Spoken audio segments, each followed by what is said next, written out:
السلام عليكم ورحمة الله وبركاته. سو دواada walaalayaal. maxaan ku dhahaa magacayga waa Sahra Cabdullaahi Diiriye. waxaan halkan maaragtaa ka soo jeedinaynaa sida aad ku aragtaan kor maxaa u batay burburka qoysku. arrimo aad iyo aad u aragtaa bulshadeena u maaragta quseeyo weeyaan oo runtii aad iyo aad u baahan in looga hadlo ama laga gaaraba xal haddii laga gaari karayo, laakiin hadda uma aanan imaanin inaan xal ka gaarno. laakiin waxaan rabnaa inaan bal aan arrintaas wax ka taabano. caawa alxamdulilah rabbil caalamiin, ilaahay baa mahadle. waxaan halkan ku casumayaa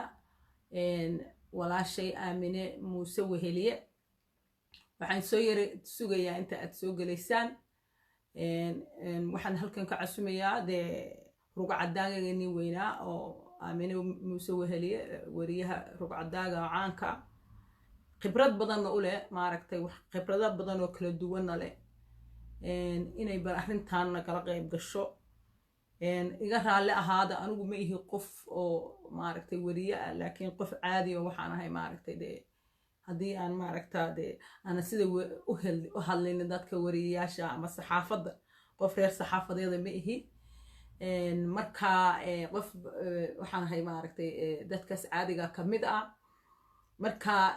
soo dhawaada, waa idin soo dhaweynayaa. xoogaa baan sugayaa intaanan Aamina ana soo casuminin. Aamina waa diyaar, annageynayna sugaysaa. marka soo dhawaada, waa idin soo dhaweynayaa kulligiin si sharaf leh idinku soo dhaweynaya. waa mahadsan tihiin.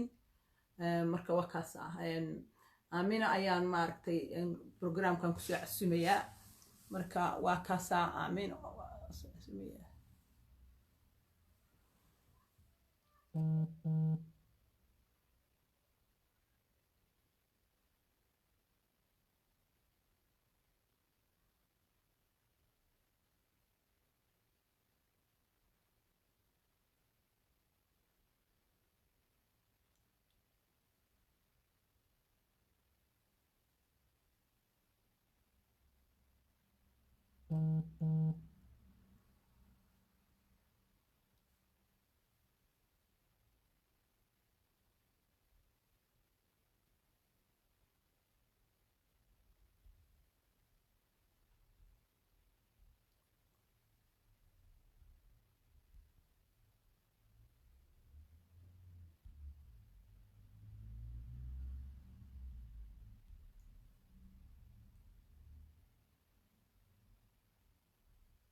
السلام عليكم آمنة. اوكي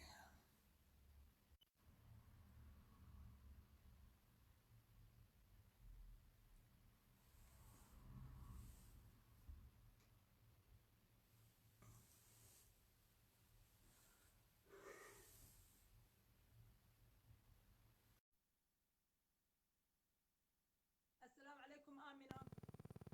ميجد السلام عليكم. الله حبيبتي، السلام عليكم. ساتهي وعليكم السلام ورحمة الله وبركاته. أنا فرحانة هنا أنكو حبيبتي صحيح. وانك annaga iyo labadana oo kiyaalaba waana kana wax yar isugu sheer garayna, waxaan ku sheer garayna واي حبيبتي. bogagayga ku sheer garayna wax yar isug. واي إن شاء الله. واي سودواada waa idin salaamaya, waa idin jecel lahay. wanaagsantihiin inaad programkan ka soo qayb qaadataan. waxaan dhahayay iga raalli ahaabaa yidhi, anigu ma ihi dadka dee wariyayaasha ah oo bahasha ku tiiqtiiqsanaya. anaa isa soo qadimooba kuu soo dirsadaba codsigii moogtahay, maadaamaan iskuu fadhiyey. marka sug bal Sahra Diiriye soo dhawaada caawa waxa weeye program aad iyo aad muhiim u ahan ka hadlaynaa oo inagoo dhanna wada quseeya bulshadeennana maaragtay aad iyo aad u saameeyey caawa waxaa halkan marti noogu aan idinkugu hayaa wariyaha weyn oo rugcadaaga ilaaha baa weyn subxaanahu watacaala ha ahay oo maxaan ku dhahaa dee la yaqaano oo khibrad badanna la aamino muuse weheliye inay nagala qayb qaadato wixii aan mataqaanaa dee kolay waxa weeyaan waaye aragnimo badanna waa jirtaa aamina soo dhowow ma bilaabanaa hadda سوق واشر قرينو يا سوق سدد بدل أو تعبان هاي وحبيبتي وانا شر قرين لسي هذا الضدك بالسي هلا يا ضدك السؤال هذا قبلها دان مارك ويلشة كل أصحابته مقعيدي إن هالكان مو ذا كوبي كرو وإذن شعل هاي وإذن سود ويننا قاع مفرم كسود هذا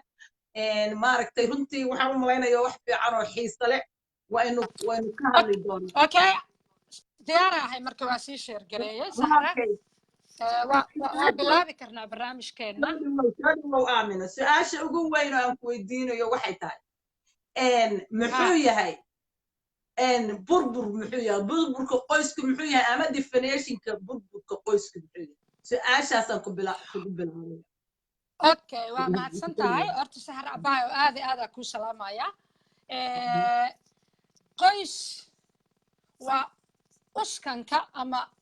alkunka ama halka uu ka unkamo bulshada halkay ka unkanta waaye qoys la'aantiis society ama bulsho ma jirayso waa aasaaska bulsho asaaskeedana waa aasaaska qaran ama wadan because wadan marka la dhahayo dhulka iyo dadkii oo isku jiro waaye qaran marka la dhahayna waa dhulkii dadkii iyo dowladnimadii marka la fasiro sida ugu sahlan oo u fasiri karo su'aashaad waxa waaye qoys macnaheeda waxa waaye alkunka ama askunka ama halka uu ka maxeetoon ka askunmo ama ka bilaabmo society-ga ama bulshada halkay ka bilaabanta waaye qoys la'aantiisna wax jiraaya ma jiraan mana jiraayaan dowlad ma jirayso dad ma jirayso wax ma jirayso aye saasaan kusoo gaabinayaa su'aashaas marka waxa waaye qoyskii waa aasaaskii dowladda laftigeedaaba qoyskii ka bilaabataba qoyskayba ka timid ha halka ummadda ka bilaabanayso umma marka la dhahayo xataa af carabiga umma waxay ka bilaabanaysaa qoysay ka bilaabanaysaa qof iyo qof laba qofood oo qandaraas ku galay inay ku shirkoobaan reer halkaasna caruura ka dhalanaya caruurta kaliya ma dhalanayaane waxaa imaanaya labadii qoys oo labadii isguursatay labadii qof oo xaggooda ka socday waxaa imaanayo eheladii ninka xaggiisa eheladii gabadha xaggeeda xididkii ehel iyo asuula ayaan dhahnaa annaga ehel iyo asuulaan dhahnaa ehel iyo asuuladaas laba reer oon markii hore shaqo isku lahayn oon suuqa iska soo qabanaynin ayaa hal family noqonaya marka sidaas ayaa aasaaska nolosha iyo aasaaska bulshada ayuu sidaas qoysku ku yahay because qoys la'aantiis bulsho ma jirayso sahra okay aad iyo aad ba u mahadsan tahay marka su'aashaydu waxa weeye xigta marka maadaama inaga burburkii aan aragno burburkii aan nahay waxaan ka hadlayno markii la isguursanayo ugu horeysa baan horta guurka hadda jira ilaa guurkii hore iyo guurkan maxay ku kala duwan yihiin horta intaana taa u gudbin guurkii hore iyo kan hadda muxuu ku kala duwan okay horta guurka hore weligeed adduunka siduu usoo bilaabmay guuraa jiray marka annaga guurkii hore markaan dhahno waxaan ku jaaj garaynaynaa waxaa da'deenna iyo kii anaka aan soo guursanay because anaa nafteena waa soo guursanay kaasun baan ka dhigi doonaa markaa guurkii hore ama madaan si kale u idhaahdo intaanay dagaaladu dhicin qaabkii laysku guursan jiray iyo hadda markay jaantaan roganta qof walba ay noqoto qaabka laysku guursado marka guurkii hore naga horreeyay galkii inaga naga horreeyay kii anaga naga horreeyay sida aan ku maqalnay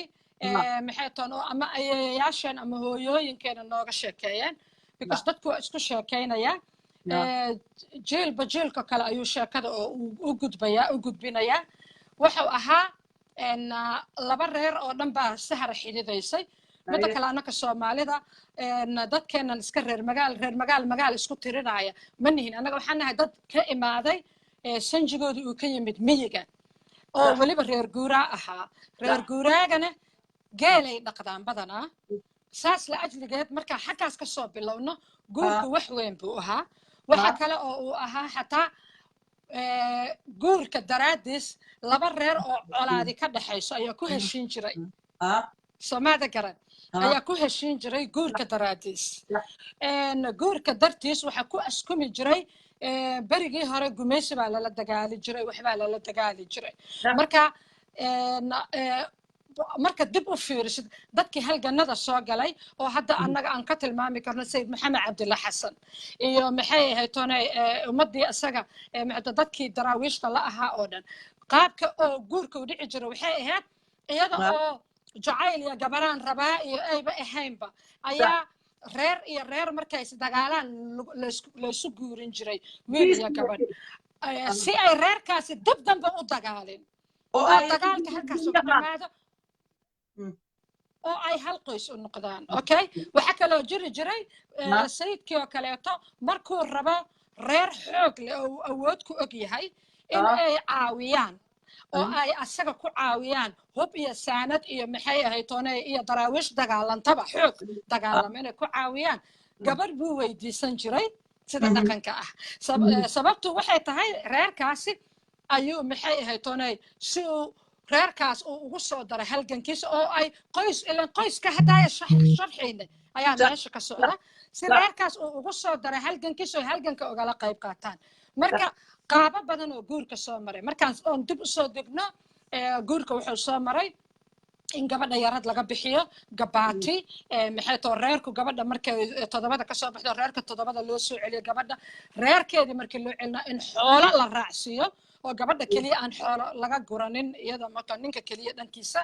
marka sharaf badan iyo oo dhaqankeena ku salaysan iyo diintaba ayuu guurku soo maray dadkeennan reer magaalka isku sheegayana sahro ani adigoo kaleeto iyo gabdhaha anaka nala mida oo kaleeto ama da'deenna ama hanaga weynaadeen ama haynoo dhawaadeenay ayagana oo magaalooyinka ku guursaday ayagana qaabaa loo guursan jiray sahra waxa laga yaabaa marka su'aalo badan oo kale inaad qabto oo waxaan diidayaa qodob aad rabto inaad dib iga weydiisto inaan ka hor dhaco laakiin meeshu sartu meel dhexay ka quruntay berigii hore sahro ninka kuu soo haasaawo taga intaa la rabaa in la sheego moogtahay ninka kuu soo haasaawo taga si unbaad u garanaysay hataa adiga haddaadan garanaynin heblaayo oo daris ahaan jirteen walaalkeed waaye ama heblaayo oo aad iskuulka isla dhigan jirteen ayuu la dhashay ama maxayto waxaa garanaya walaalkay oo iskuulka ay iskala baxeen waxaa garanaya reerkii halkaas xaafadeenna ku lahaa dukaanka maxay ahayd toonay ayaa dhalay ama qofka si unbaa loo soo garanayay oo xagga anoo dumaraan nahay mogtaa dhinaca ragga kama hadli karno oo rag ma nihin laakiin saasaa loo soo garanayay okay hadda mar dambe markii dagaalada dhaceen oo dagaalada ahligaa dhaceen oo oodaha la kala rogtay sahra waxaa bilaabatay dadkeennii magaalada joogay in aad uun aragto nin iska kaa ag taagan kuna doonaya wuuna iska kaa ag taaganya meel alla iyo meeluu ninkaasi ka yimid ma garanaysid waxa waaye marka la hadlaayo waxaa fiican sida xaqa in loo hadlo anigu ragga ma ajaafaynayo mana rabo inaan caayo dibbaanna maxay toon kaga halgi doonaa laakiin sidoo kale waxaa imaada iyagana dumar magaalooyinka markaas soo galay oo raggii reer magaalka ahaa ay arkeen tiyoo xinisatay cilaan marmarsatay isyaro qurqurxiso cusbur ismarisay halkaan iska taagan taariikh ma leh ma la garanayo qofkaas halkii uu ka imaaday sahra taas intaana ku dheeraan dibaa u sharxi doonaaye iyadana waxaa jirto dhaqan ah xataa gabadha hadday xataa reer magaal tahay oo qoys reer magaal ee ka dhalatay waxaa jira dhaqan ah in gabadha culays barashar la saaraayo because soomaalida waxay aaminsan tahay gabdhaha agekooda ama da'dooda inuu yahay laba labaatanaad hadda eeg laba labaatanaad waa 20 jirka ilaa da'da markay dhalato ilaa ay 20 jir ka noqoto haye iyo markay 20 jir ka bilaabato ilaa iyo 40 jir haye waxay aaminsan yihiin Soomaalidu 40 haddaad dhaafto anglofato waxa Talyaaniga lagu yiraahdo inaad tahay oo aad bas tahay bas weel gorofa inaad tahay oo aadan waxba taraynin bulshadana aadan waxba tarayn waxay aaminsan yihiin gabadha ugxamaheeda bas intay shaqaynayaan oo ay fertilitygeeda shaqaynayaan oo ay ilma dhali karto bas inay muhiim tahay inkastoo hadda dunidii ilbaxdayo ilaa iyo 55 sano xataa dumar Soomaalida carruurtii ku dhalaaya la arkay barasharkaas iyo barashar kale oo ah maad iska guursatid adiga xataa reer miyi ahayn waxaad laga daba qaadana hooyadii ku dhahayso ma iska guursatid manday maxay u soo taagan tahay maxay toonay maad iska guursatid aabaha wuxuu ku dhahaa su'aashaana ku weydiinaya exactly hadda ku socotid marka maadaama saa xaaladdu tahay aad uga soo sheekayso ma iska guursatiin ilay ma guurka markii hore ayaa been daacad la isku guursano marka guurka ilaa waxaan nidhi waa burburka saa ka sheekay halkaa ma waxaa ka marka dhigaysaa markii barashan family kaaga oo bulshadii kaaga ma daacad baa marka guurka marka la isku guursanayo ma daacad baa la isku guursanayo been baa la isku sheegaya okay أنا أشرح دونا سؤال شاسنا إن شاء الله لكن تن أيا جوابت عدا يقصوا سهاف كهاف تي أن وذي أيا تي أن وذي أيا وحواية جوركي أن marka aabaha ku yiraahdo ma waxa doonaysaa nin warshado ku soo sameysay oo aad adigu marka tiraahdo kale anigu waxa rabaa inaan jaamacad dhigto inaan jaamacad ka baxo inaan sida noqdo inaan ka noqdo aaba markuu ku dhaho okay waayo waa inaad iska guursataa waa inaad guursataayo hooyana ayba si waadaxa kuu tiranaa inta warshadaada yari shaqaynayso oo laga wado inta ay 40 ka hor ood wax dhalayso iska guurso oo xaggaa barasharkaaga yimid waxaa markaa dhacday dagaaladii markay imaadeen niman meelaha iska taagan oo aanan garanaynin shaqadooda oo iskuul ay soo dhigtay aanan garanayn because annaga reer magaalka waxaa isku qiimeyn jirnay ninka wax muu bartay ama xoola muu qabaa labadaas ninka jaahilka ah wuxuu gabar fiican oo reer magaala ku heli jiray oo macnaha aan iskuulka dhiganin aan ka wadaa sorry iga raalli ahaada kelmadaas af soomaaligayga wuxuu gabar ku heli jiray reer magaala oo reerkooda korsadeen oo ku dadaaleen waxay inuu lacag haysto oo waalidkeed lacag indhaha uga farqiyo ma fahamtay okay marka waxaa imanaysa ninkii aadan garanaya iska kaa agtaaganoo waa ku doonaya kule iyo dhinaci kale oo waalidka uu iska kaa dhahaayo ku dhahayo maxay ahaytonay maxay ahayton ma iska guursatid maxaa ku soo taagay labadaas barashar ayaa annaga gabdha ahaan waxay nagu keeni jireen culays kabacdina kii meeshan iska soo taagnaa oo aadan garanayn meeluu ka yimid isagii ilaa cid kaleba ma aragtid meeshii hoobiyaaba socdaba rasaas baa socota xaggaaba hogaamiye kooxdii haamaanaba magaalada isku dilaya macnaha dhabta la soo martaan kaaga sheekaynaya deetana kii halkan iska taagnaa oodan garanayn unbaad maalinka dab usii jeesanaysaa war waayahay maxaad ahayd aanka guursada ma xumee maxaad soo baratay iskuulkee dee ma halkaad ka filaysay waxaan soo bartay jenaraal daa'uudaan ka soo baxay ama xisaabaadka cabirahadaa ka soo baxay ama sheekh xasan barsame ama iskuul baarbe wuxuu ku dhahaa aniga maahana haa waxaan ka soo baxay aqoon darsadka ما تيجي كرتد أقوى درست واسكول جرا لكن ما عدين كرتد because اسكول أو بدنا فيزيكال لو تيجي جرا معها وحوها سيدا هذا وحوها سيدا هذا distance learning سهراي أو إنترنت كلاجة برنا عمل إنترنت مجري الأساس عمله أها أوكي أي أقوى درست كان كصباح هاي أقوى درست كمان كصباح هدور ربو تطبو سؤال مريم بوها صح اما داي قف بس لو ادو ما garanaysa taariikh ma leh soo marka kiyo kale ta isku boodaysiin adiguna waxaad isleedahay bal caruur aad dhashid diyaa laga dhaadhiciyay dawaayay aad caruur dhashiday intaana warshadaada yari qalalin marka maxay toon wax yaqaan ninki ma leh awal hadoo ku biray meel alla meel loo raacayo ma leh laga wareer ka tahay markaasuu leeyahay aniga ma haraha reer kan sax iyo reer qurac iyo reer baraawiyo iyo maxay toon reer caana baraawaanahay haya waayahay waa la iska aqbalaa ma fahamtay ولا إسكا أقبله هدوتي وحا إيمانيسا نينكي إسكو ديغان متهين إسكو وحا متهين isku deegaan markaan la isku qabiil ma ka wada laakiin waxaa ka wada isku deegaan ma tihiino nin magaalo ah iskula korteen oo macnaha magaalada garanaya ma aha kabacdi qoortaa isku gelaysaan waxaa imaanaya ninkii adigina isfahmi weydaan ewelna isma garanaynin ma fahamta ma isgaranaynin okay marka dhibaatadaasi waxay dhacday in maxay ay keento mushkilad ama problem inay keento oo ah isfaham waagi ayaa badanaya waxaad ogaataa si kasta xataa psychologically markii la fiirinayo qofku wuxuu fahmi karaa oo nolosha ay aad iskula fahmi karaan ama shirkad walba ilaahoyow baqaaraad ku shirkoodan ama dukaan ha ahaatee qofka marka nolol isku dhow ku noolaataan oo meel isku dhow ah ka imaataan reer jawhar oo aad u fahmayaa ya instead of reer garoowe marka reer xamar uu guursado reer gaalkacyo wuxuu aad u fahmayaa reer xamar inuu reer xamar kala guursado reer gaalkacyo wuxuu aad u fahmayaa inuu reer dhuusama reebeed guursado waa ooda la wadaagaya iyo meesha layskula koray sahra okay halkaas wax yar baan rabaa inaan ku darsado waayo guurka haddaad og tahay waadna ogta waad la socotaay sidiisaba waxaa la dhahaa guur walaal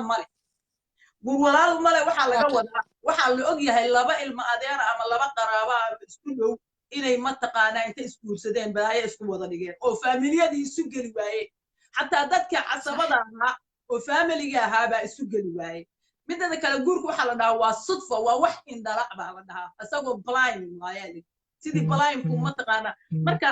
horta qofka meeshii uu ku aadaayo maxaan ku dhahaa waxaan anugu u malaynayaa inaysan ku xirnayn region oo dadka soomaaliga kulligoodba anigu waxaan aaminsanaya inay one family yihiin midkaa taqaanidoo aad dhahaysid guriga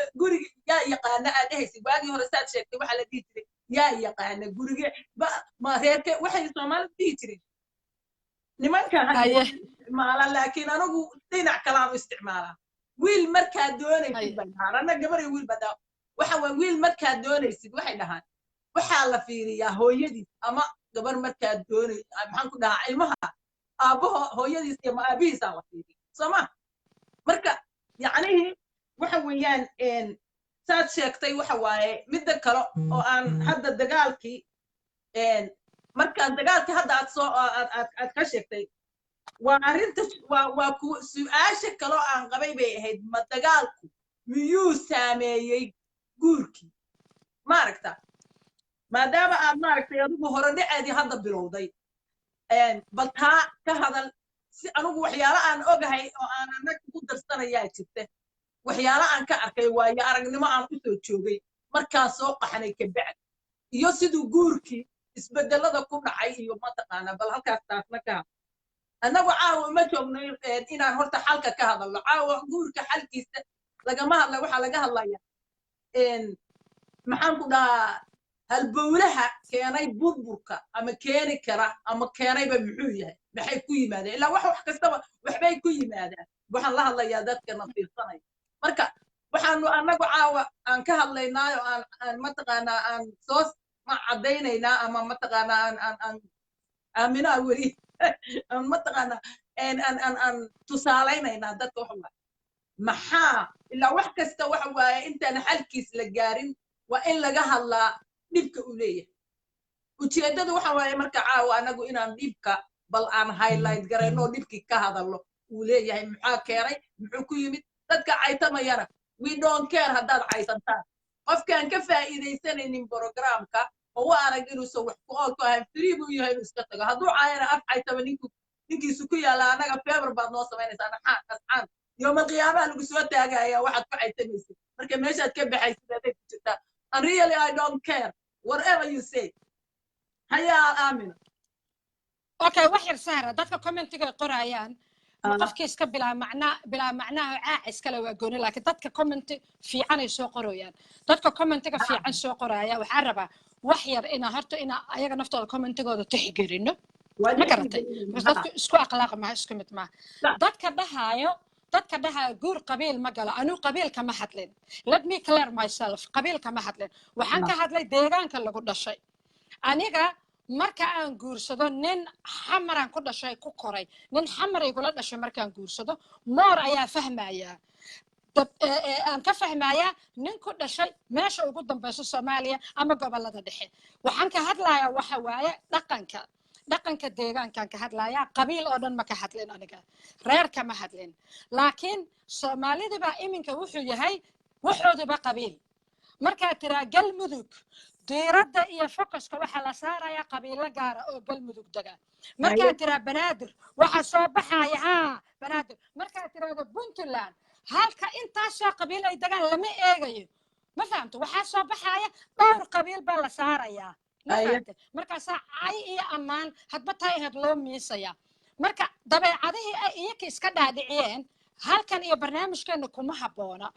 dadka walaalaha na dhagaysanayna waa u sheegaya dus waxaa laga hadlayaa nin iyo naag ama hays jeclaadaano ama bilaa jacayl iyo calaf dartiisa isku guursadaane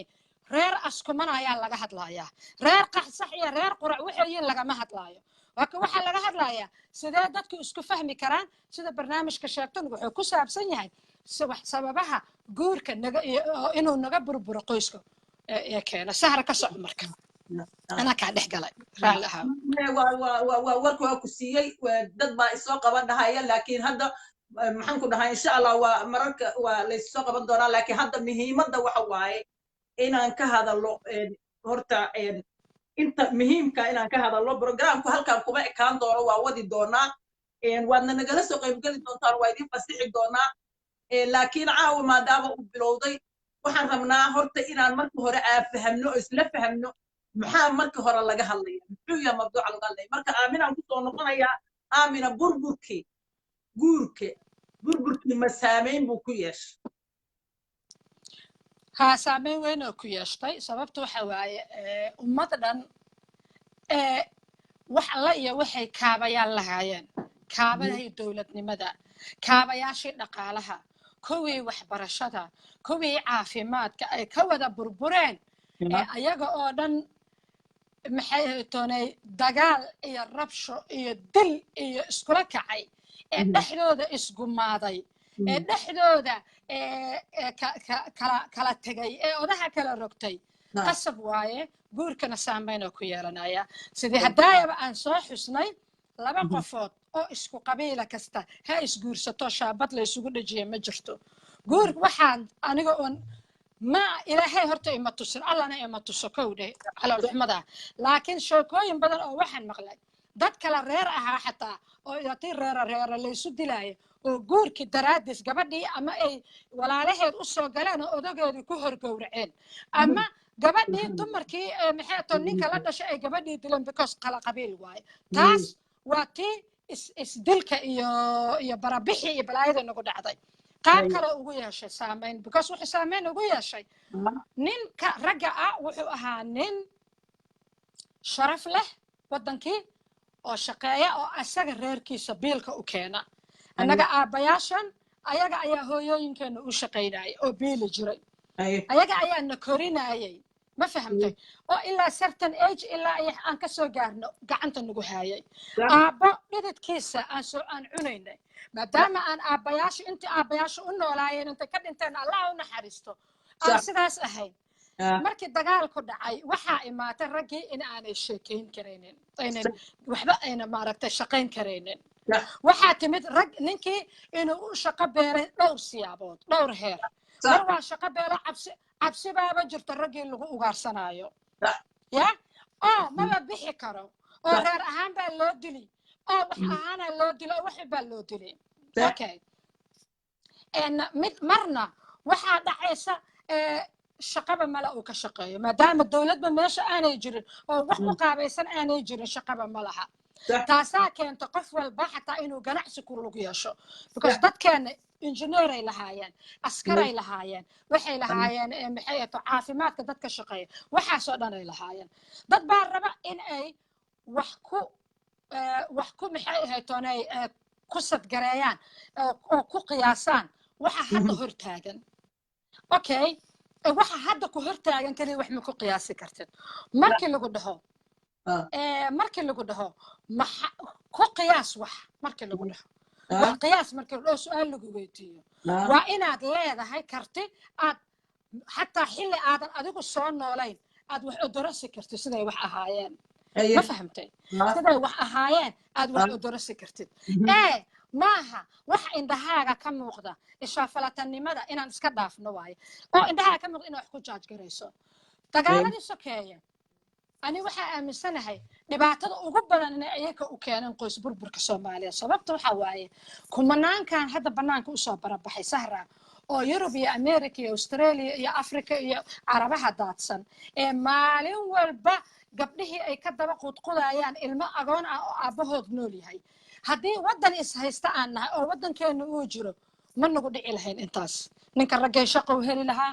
darajadii uu guriga ku dhex lahaa iyo tiirkii uu guriga ku dhex lahaa sidiisu sii ahaan lahaa nin la ixtiraamayo noqon lahaa oo xooggiisa reerkiisa ugu soo shaqeeya saas la ajligeed ma dhici lahayn waxa hadda nagu dhacay ma garatay tusaale markaa u soo qaato tusaale markaa u soo qaato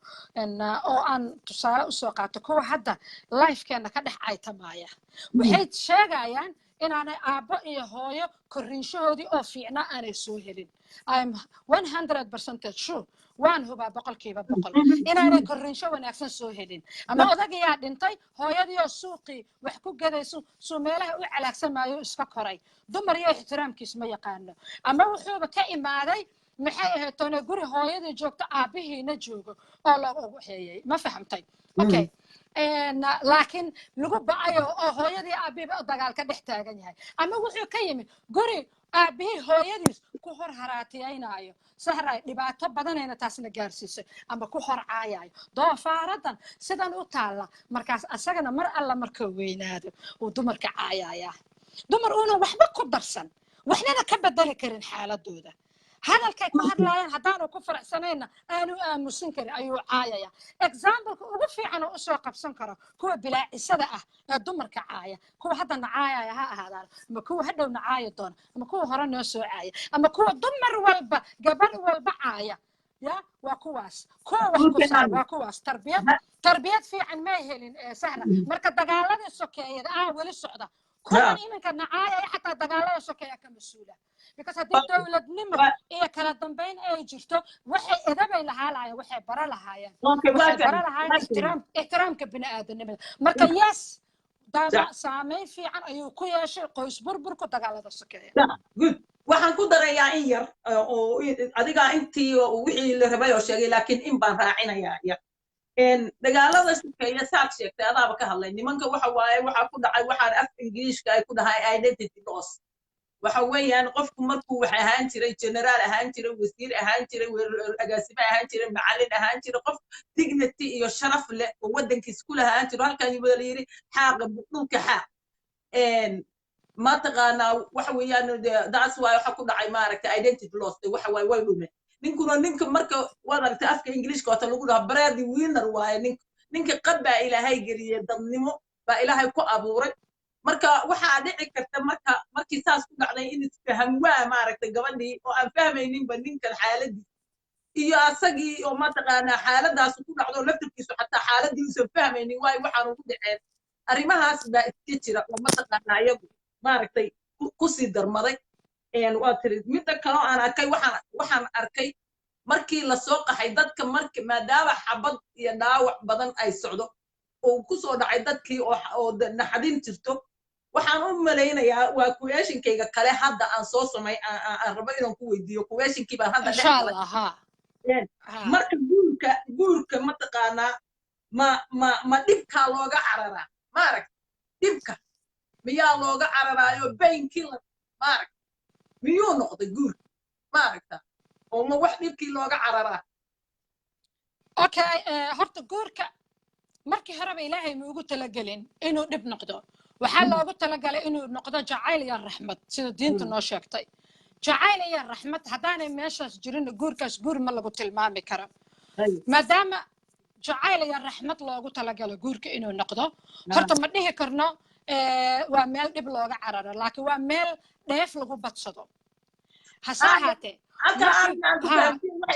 waxaan ka wadaa ma meel waxaa laisu guursanayaa laisugu soo cararayaa qofkii maaragtay markuu waxaan ka wadaa markii qofku dhib soo maro معنيه أسق فيري عادي فض ما قف هيسا وقف أما هو دباتي سي يلب بصومة so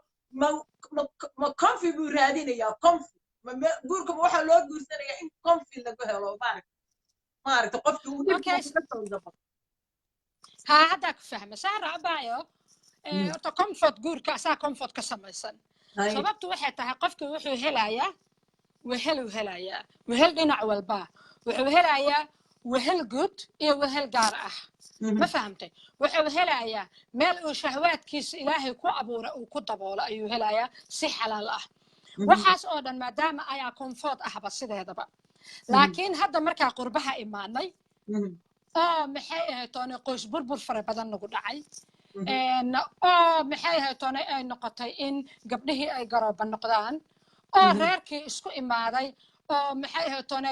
ka yimid waddanka iyagoo isqaba halkaan markay imaadeen ay sidii buskud la jajabiyey u kala daateen farraq maxay toona reerkii burburay waxaasoo dhan markaa aragnay waxaa aragnaa anigu dumarka xaggiisaan ka hadlay maadaama aanan rag ahayn raggana intaan ka aaminsanahay oo sax ah oo xaqa waa ka sheegayaa intaan ku jiro barnaamijkan markastana saasaa oga sheegaa waxaa imaadeen oo aragnay rag badan oo waxaa imaadeen ay wado oo keliya dumar ay shahwaadka iskaaga dejiyaan guurka dhan waxay ku soo koobeen galmo haddaan si kale u dhaho laakiin waadna fahmaysaa haddaana u sheegayaa gabdhaha ninka akhlaaqda leh ee aan u soconin inuu shahwaadkiisa kugu fududeeyo oo keliya oo guurka uu dhabka yahay oo doonaya wehel sidaad adigu wehel u doonayso oo doonaya ee saaxiib la taliya markay talooyinka ka qalloocsamaan ee doonaya qof uu la sheekaysto ee doonaya company waxa afka qalaad lagu yiraahdo ee doonaya qof ay saas isu xambaartaan oo ehel iyo gacal isku noqdaan waxyaabo uunan ku weydiinaynina jiro oo ninka ciyaala suuqay oo ku weydiinayo waxaana qalad ah dumar haddaan nahay inaan ragga Soomaaliyeed isku wada duubno oo aan dhahno ragga Soomaaliyeed waa wada xun yihiin waa wada noocaan waa teori qalad ah waaye waa inaan ogaanaa rag badan oo fiican inuu jiro soo waa inaan isku sheegnaa maxaa ku fahmi kartaa ninka maanta oo dhanba dabadaada weyn iyo baridaada iyo sidaad u socoto iyo maxay ahayd toonay jirkaaga ninka ka sheekeeyo ninkaasi wuxuu doonayaa shahwo uu iska fududeeyo bas ninkaasi ma doonayo sharaf iyo guur waara ya sharaf iyo guur waara ninkaasi ma doonayo waa aragnay niman badan oo toban carruura naaga ka soo dhalay oo dumarkii ay carruurta ka dhalay aan heshiis la ahayn ya heshiis lama aha tee carruurta ka dhalay heshiis lama aha adiga markuu kuu sheekaynayo gabadhii kugu xamanaa waa inaad ogaataa ninka gabadhiisa hadda kaaga sheekaynaya oo kugu xamanaya oo kuu sheegaya xumaheeda oo marnaba aanan kulahayn gacalisadayday ahayd laakiin carafaana kala wada marna aan kulahayn ninkaasi nin wanaagsan ma aha ma fahamtay waa inaad ka diga rogato waaye oo aadan waxbana ku darsan magaceedii dhibaato badan aa dhacday waxa barnaamij boqol barnaamij lagu soo koobi kara ma aha laakiin waxaan hadda aragnaa rag waxa ay doonayaan aan garanaynin iyo dumar waxa ay ninka ka doonayaan aan garanaynin qofka marka ama rag ahaw nin ahaw ama dumar ahaw guurka dambe ood galayso waa inaad taqaanaa waxa aad ka rabto guurkaas inuu kaaga soo baxo on the first hand intaadan gelin waa inaad og tahay ninkan aad isku socotaan maxaa ka rabtaa ya maxaa ka rabtaa haddaadan ogayn ninkan aad isku socotaan waxa aad ka rabto ma aha inaad guursato ya ma aha inaad guursato okay gabadha iyadana sidoo kale waa inay og tahay wiilku isaguna ninkuna sidoo kale gabadhan aad shukaansanayso oo aad guurka u sheegayso guurka aad ka rabto nolosha kaa maqan maxay tahay qofku waa inuu xisaabtamo because ilaahay qofuu garaf dhigay oo uu eber ka dhigay ma jirto qof kasta waxbuu haystaa waxa aad haysato waa inaa og tahay kana mahad celiso ilaahay uga shukri noqdo laakiin aad haddana og tahay waxa kaa maqan waxa kaa maqan markaa og tahay waxa aad haysato aad barbar dhigay waxa kaa maqan basaa adiga ka rabtaa ninka aad guursanayso وحا هذا هيستا ما كربتت وا هيستا already ها وإنا مركا علايسكي يرانا دادك waxay noqon lahaayeen dad isfahamkoodu uu fiican yahay takala oo waxaan rabaa suq intaana ka bixi waxaan rabaa gabdhaha inaan la hadlo gabdhaha qayb weyn ay ka yihiin burburka qoyska anaga maalin walba waxaa iska eedaynaa nimanka nimankan sidana nimanka kaliya eed ma laha gabdhaha eedda waxbay ku leeyihiin waxay wax ugu leeyihiin before you sign this contract intaadan saxiixin آمين حبيبي وسك هذا ما فوت عندنا مسارنا وحما ايدينا هذا حالدي waxaan ku jirnaa maxaan ku dhahaa guurkii maaragtay iyo burburkiisii iyo waxyaalaha uu ku imaan karo gabdhaha iyo waxaas programada dambe aan ku darsana sida ma taqaana eedaha loo kala leeyahay programada dadka u furi doonaan ku darsan doonaa marka hadda waxaan rabaa inaan focus ku taafi هذه عاد ودي هذا رالي إجا بقول هذا رالي إجا تي هذا عاد ودي عن ويديه هاي أشياء هاي جور كم وحى الله جور سدا قفكم وحى جور سدا حنون وأنا هدايته يعني وحى جور سدا مال وقف كل نقطة إنه هلا حنون بجور سدا هداية وحى نقولي أنا وحيا أنا أركي أسوي تجنبه شفته أنا وحى رميزنا هاي إن جورك داعد واتاد adigu waad sheegto waad ka hadash laakiin waxaan rumaysnahay inuu jiro dad badan oo guurka u guursada maxaan ku dhahaa kaga carar maaragtay xanuun because waxaan sheegnay in dagaal aan soo marnay waxaan soo galnay aniga waxaan ku sheegayaa markaan soo qaxnay xamar ka soo qaxay oo Kenya nimid dhalinyaro badan oo aan mataqaanaa isla shaqayn jirnay ama aan isnaqaano amiiji ahayn baa jirnay xamar maarag Kenya markaan nimid Soomaali markaan joogay waligood guud ma ما فهمت وانا حمر جوجي ولا قول ما ويديست لكن مركان كان يمد قول بي ويديست ما فهمت so وحا مركا iyo 2010 na Soomaaliya inta waxaan ku arkay wax cajiib igu noqotay waxaan ku arkay 15 jir ama 16 jir ilaa 3 soo furto ya qarraan shoog baan noqday waa boyfriend iyo girlfriend gaaladii oo la leeyahay waa la muslimeeyay laakiin inta duduug muslimays really marka arrimahaas ma taqaana ba maxaan dhahaa aan la yaabay inuu guurkiiba noqday wax aan ahayn wax loo guursanayo maaragtay qaymo iyo isku raag iyo ma taqaana in nolol wada la samaysto jacayl abuuro awlaad qurux badan iyo reer macaan iyo guri macaan la wada dhistay uu noqday ma taqaana jas mataqaana afartoo bari saddexdoo bari iska cayaara ilmuhuna wax qaymo ah ku fadhiyaan haday ka yimaadaan bidwiin dam ma jirto qaybo madaxiidu cunaya waayo mahmaa hadaa xasuustiniin Soomaali waxa jirtay mahmaa Soomaali ku mahmaado nimankooda oo yiraahdaan anigu ragga kama soo horjeedo laakiin waa inaynu sheegnaa waaqiga cad oo keenaya dhibaatada laba arrimood oo waxa jira aaminaado iga raali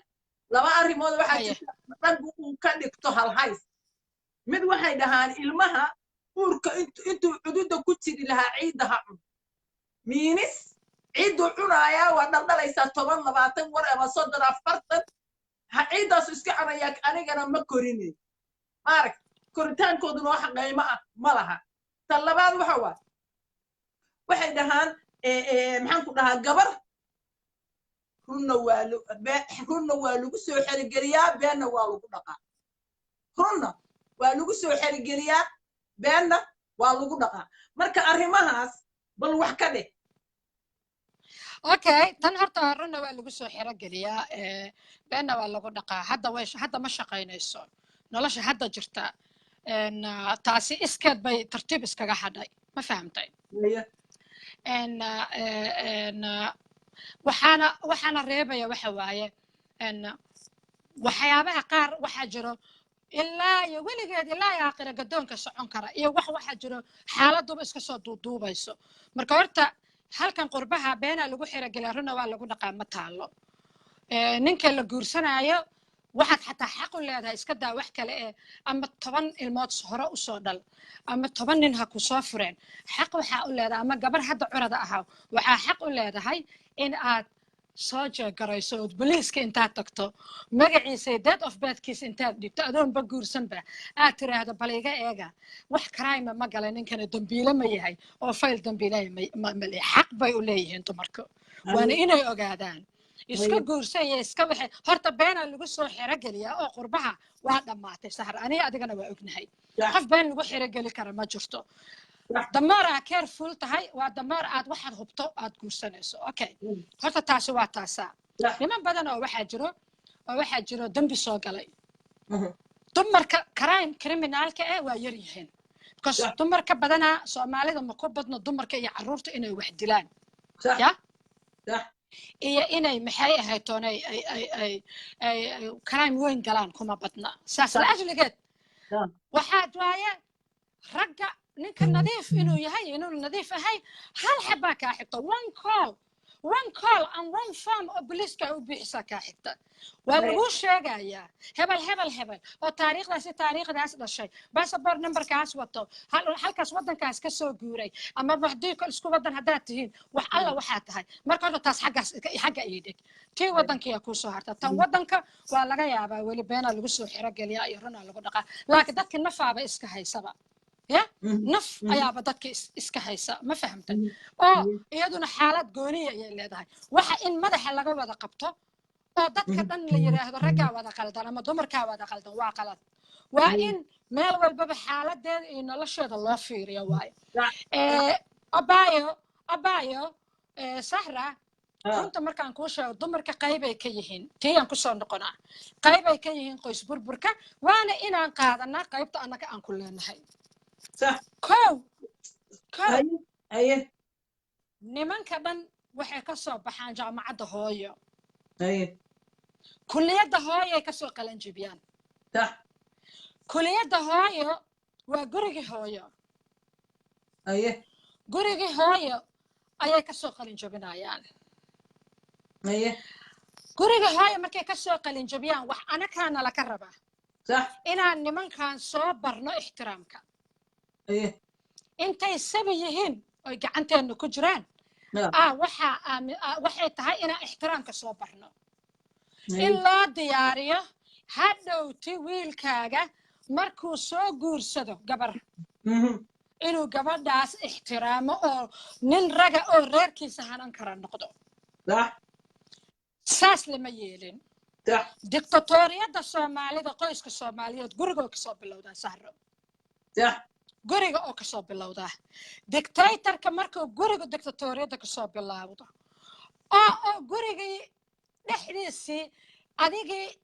odagii uu kaa dhigo waxaan dacis waxba dhaamin adiguna halkii aad carruurtaada ku abaabin lahayd because iskuma xirna sida adiga odaga kuula dhaqmay adiga inaad ilmaha kaga aarsato ma aha oo aad dayacdo ma adiga hooyo markaad tahay ya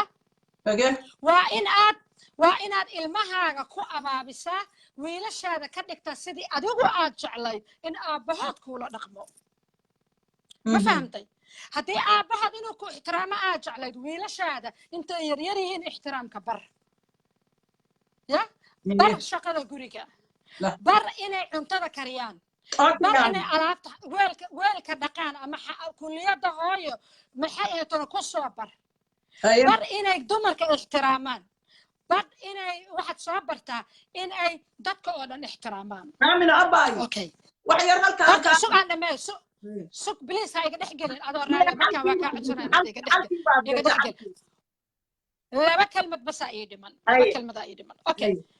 dhinacaas waa uga qayb qaadanay oo mas-uul ayaan ka nahay qaybta annaga aan ku leenahay waaye qoys burburka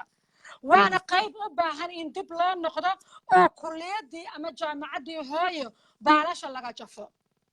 casharada laga bedelo daruus cusub lagu dhigo kulliyadaas horta waa taas waa mid oo waa inaan qaladkeena qaadana haddaan gabdha soomaaliyeed nahay ama hooyooyin soomaaliyeed nahay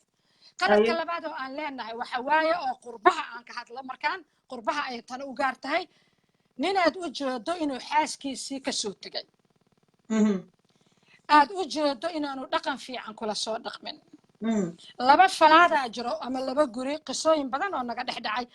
ninku gurigan uu ka soo baxayaa gabadhii isu soo nacala kiraynaya dee ciddi doonta ha qaldanaato laakiin reerkan mushkilad baa ka dhex dhacday wuu soo baxayaa intaas wuxuu bannaanka ku arkayaa kula ballamayaa tii aqalkeedu ka soo horjeeday aqalkeedu tii uu ka soo horjeeda labada aqal saan iskaga soo horjeedaan labada aqal waa iska soo horjeedaan tii aqalkeedu ka soo horjeeday ayuu shukaansanaya hadda waa gabadha dariskeeda waxaa laga yaabaa inay saaxiib la tahay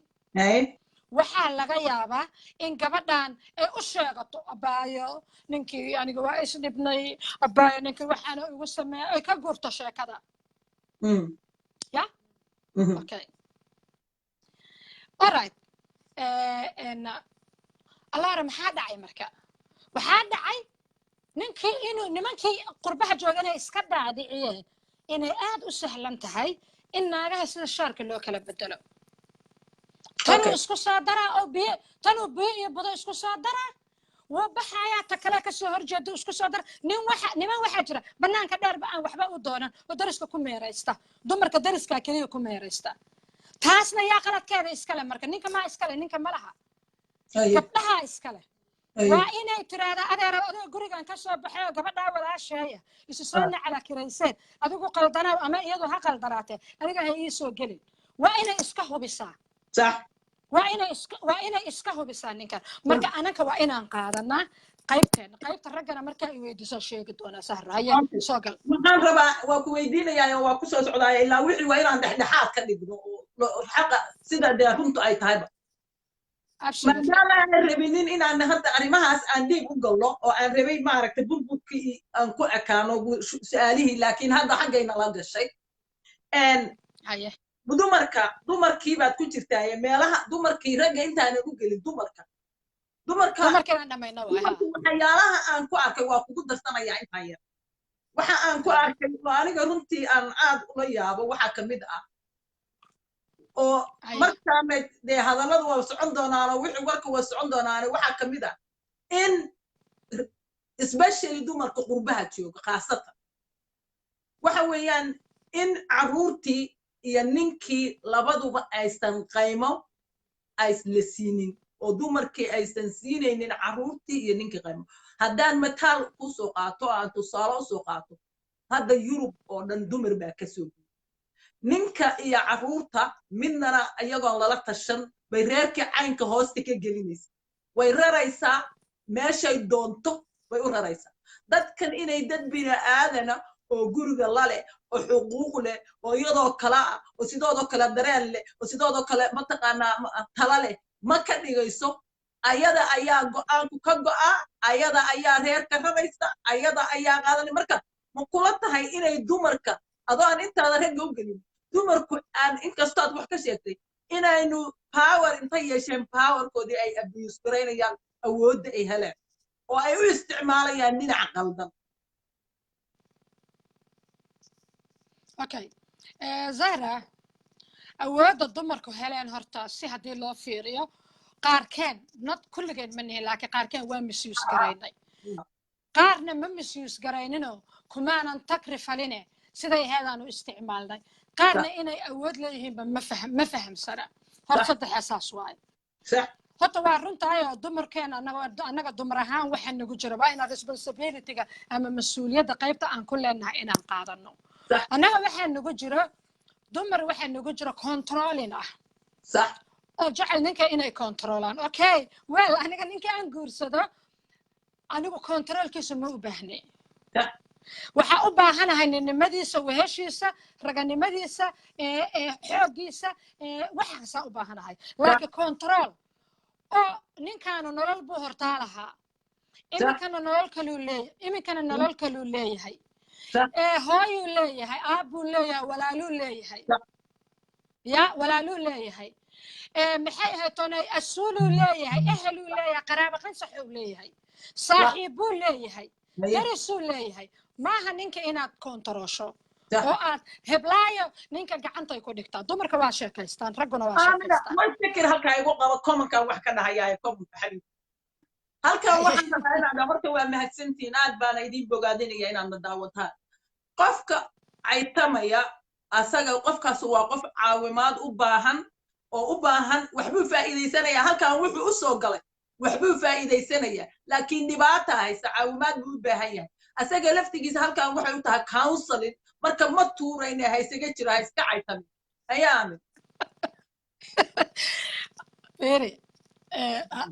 kuwa caytamaya waa kuwa casharkan loogu talagalay inay qaataan marka caydoodu barabalaan maaha caydoodu barabalaan maaha sahra waa saad sheegta waaye casharka ha qaateen kuliyadii hooyo maadaama kusoo faylgaroobeen oo damin ahaayna kusoo dhaceen halkanay ku barmoosi doonaan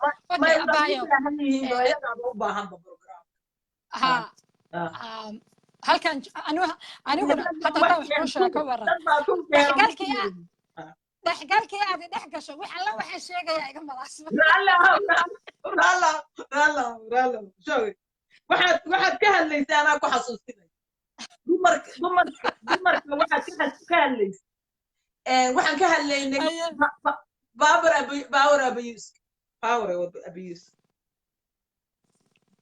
okay power over garaynayso gabadha horta waxaa imaanay dad anaka aan nagu dhaqan ahayn oo nagu diin ahayn aan u imaanay waa dadka ku nool meelaha dadka aan islaamka ahayn joogaan dadkaasi maadaama ay joogaan dhul aan islaam ahayn maadaama ay joogaan dhul aan islaam ahayn abaayo waa inay ogaadaan dadkan ay u imaadeen inay wax alla iyo wixii wanaagsanna kaga daydaan wixii aan wanaagsanayna inaanay kaga dayan awood kastoo lagu siiyey awooddaas lagu siiyey waa inay noqoto meesha ugu dambaysa xalka ugu dambeeya markaa meel kale ood u gafto meel kale oo aad tagto aad weydo bas inaa isticmaasho awoodda lagu siiyey macnaheeda ma aha inaad ninkaagii ku tijaabiso ma aha kowdhe taas horta waa tan waxaa iyadana jirta been ay raggu iska dhaadhiciyeen oo dumarka sii dhiirigelinaysa beentaas ragga iska dhaadhiciyeen waxa waaye haa naagahan gaalada ku dayanaya ya naagaha dhulka gaala imaada oo gaalada ku dayanaya u malayn maayo inay jirto naag dadan ku diin ahayn ama ku dhaqan ahayn macna darre iskaga dayanaysa laakiin gabadhu markay nafteeda markay u yaabto markay nin yahow anigu abuse qaadan maayo abuseka igala tag ama si fiican aanu u dhaqanno markay tiraaho gabadhaasi gaala ku dayasho ma aha maxaa yeelay xitaa diinta islaamka rabbi subxaana wa tacaala waxa uu mas-uul kaaga dhigay adiga naftaada iyadoo qadarta jirto qadartu iyadoo jirto ayaa haddana adigu naftaada ka mas-uul tahay ma dhihi kartid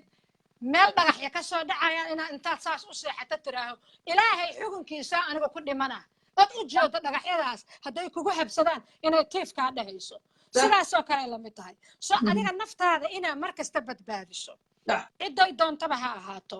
ama cid kaloo shisheeye ha ahaato ama cid sokeeye ha ahaato ama ninkii sokeeyaha kuu ahaa ha ahaato wax alle iyo wixii ay noqoto ood aragto naftaada inay khatar ku yihiin horta waa inaa iska badbaadiso badbaadintana dee laysdili maayee haddii laysdilayo dil iyo burbur waddankeenaanu kusoo dhammaynay dil iyo burbur waddankaan kusoo dhammaynay waxaa laga dhigayaa waxa laga dhigaynaya waxa waaye inaanu qofku saafar garoobin oo aanu qofku noqon qof maxay ahayd toonay asaga dhan dhibaato because diinta islaamka waxayna fartay inaan qurux badnaano